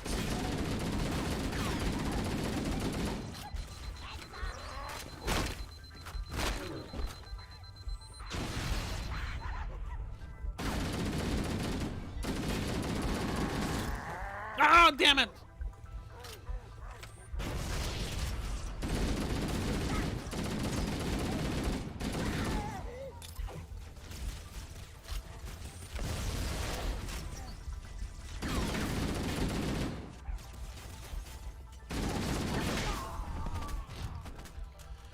Okay, this is getting annoying. Oh my god, where am I supposed to go? Over here?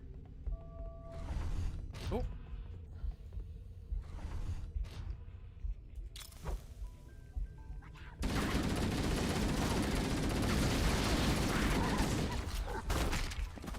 Oh my god!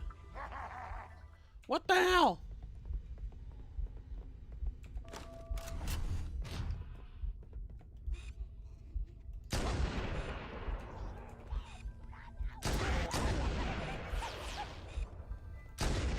Much easier.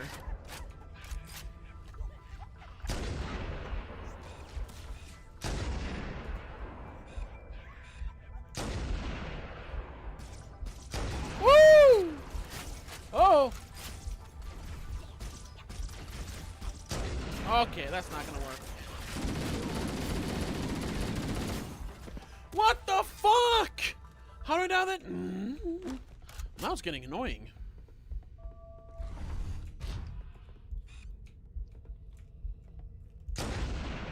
Shit.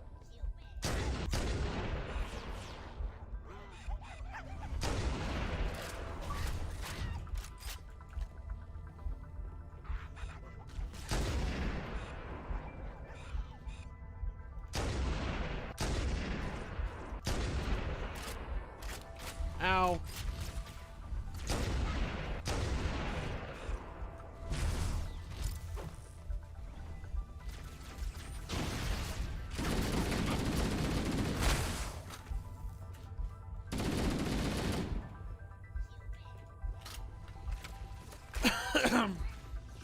Can I push a button? Oh, well, oh, okay. Oh no, I don't want to watch this. I'd like to watch all this in like a one long thing. What?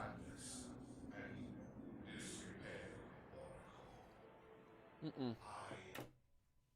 I'm not gonna watch that. Not in the middle of a fucking action.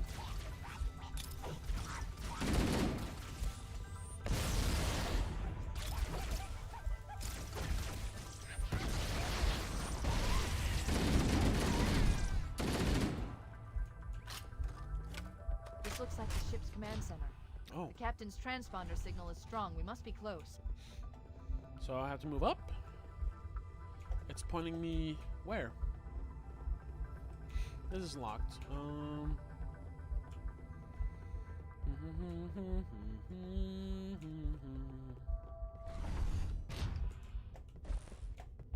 The thing disappeared. Oh my god.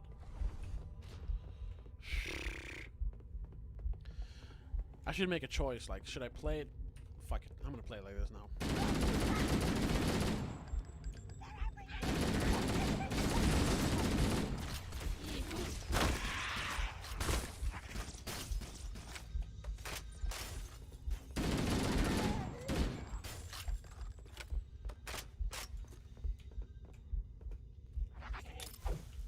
Ah!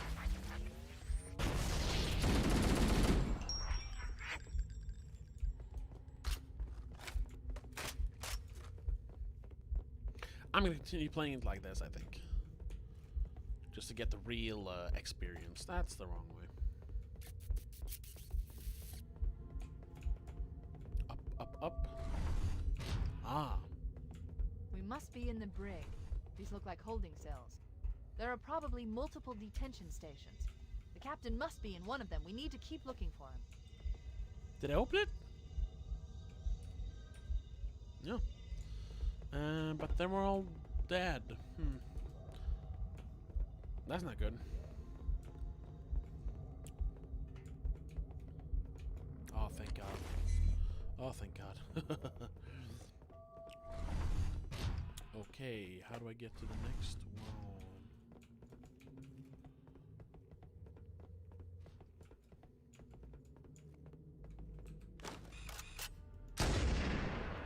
Well, that's pretty good. Got both of them.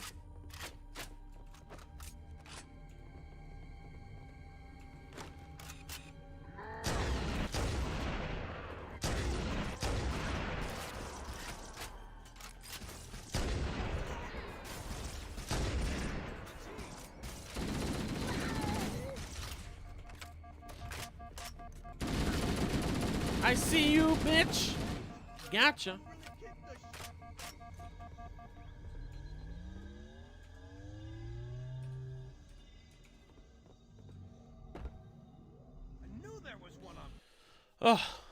Oh, okay. Coming here was Can I switch here?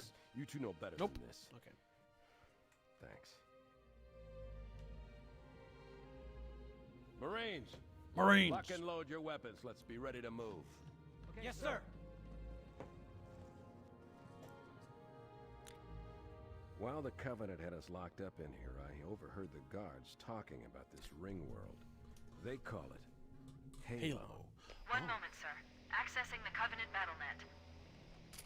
According to the data in their networks, the ring has some kind of deep religious significance.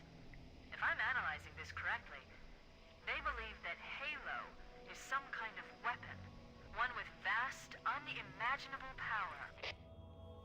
Well, that's partly true. The Covenant kept saying that whoever controls Halo controls the fate of the universe. Ugh. Now I see. I have intercepted a number of messages about a Covenant search team scouting for a control room. I thought they were looking for the bridge of a cruiser that I damaged during the battle above the ring. But they must be looking for Halo's control room. Halo. That's bad news. If Halo is a weapon, and the Covenant gain control of it, they'll use it against us and wipe out the entire human race. Chief, Cortana, I have a new mission for you. We need to beat the Covenant to Halo's control room. Marines, let's move! Yes, sir. Okay, sir. Chief, you have the point. Okay. Let me see if it checkpoints here, and then I'm actually going to turn it off. That's a good place to stop. We should head back to the shuttle bay and call for evac. Right. Save and quit. Yes. So far, we were hunted by something called the Covenant, some sort of alien race. I'm just trying to recap as someone, if you're just playing the game, you know? And we make like an emergency landing because we're boarded on this ring planet we happen to find. And there, our captain gets captured. And then it turns out that, coincidentally, this ring world actually has religious significance to the aliens chasing us. And with it, you can control the fate of the universe. That's a big coincidence. So now we have to get to the control room of this ring world, which is like a machine or something. So we have to get there before the bad guys. That's the plot so far. Not a lot. Is the game fun to play? Yes. So far, yes. I mean, I already know this, but I'm trying to look at it with fresh eyes. But anyway, what time is it? We've been streaming for 3.5 hours. I have to pick up the laundry in about 10 minutes. Should I continue streaming? I think we're actually going to stop here. We had a lot of fun. Let's turn off the music here.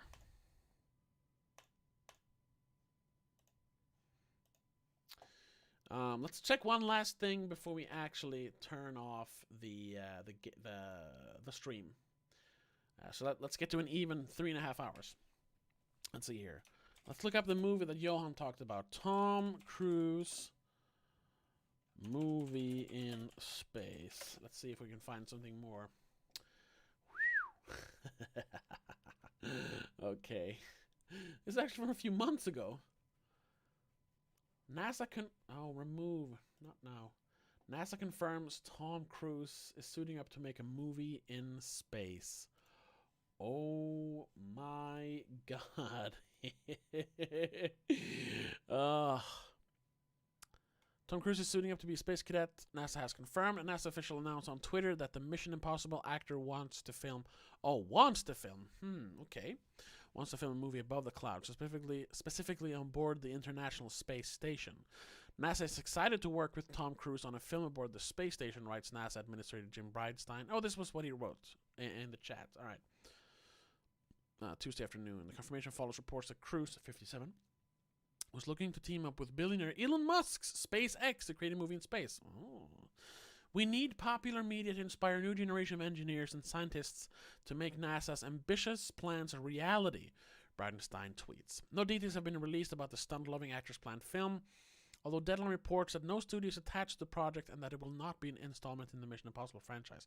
Well, thank you for that. But that's true, yeah. Like if the movies are like about an engineer or a scientist, and it's like some sort of like a sci-fi thriller, like we gotta fix this, and not like a space aliens action movie, like something interesting.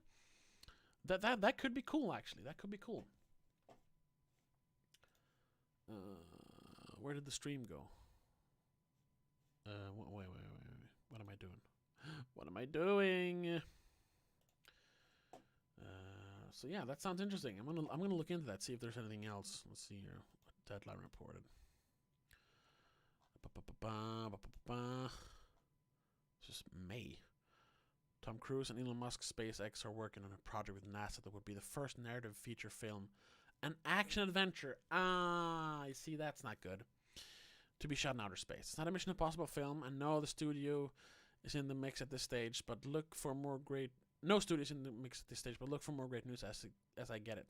But this is real, albeit in the early stages of liftoff.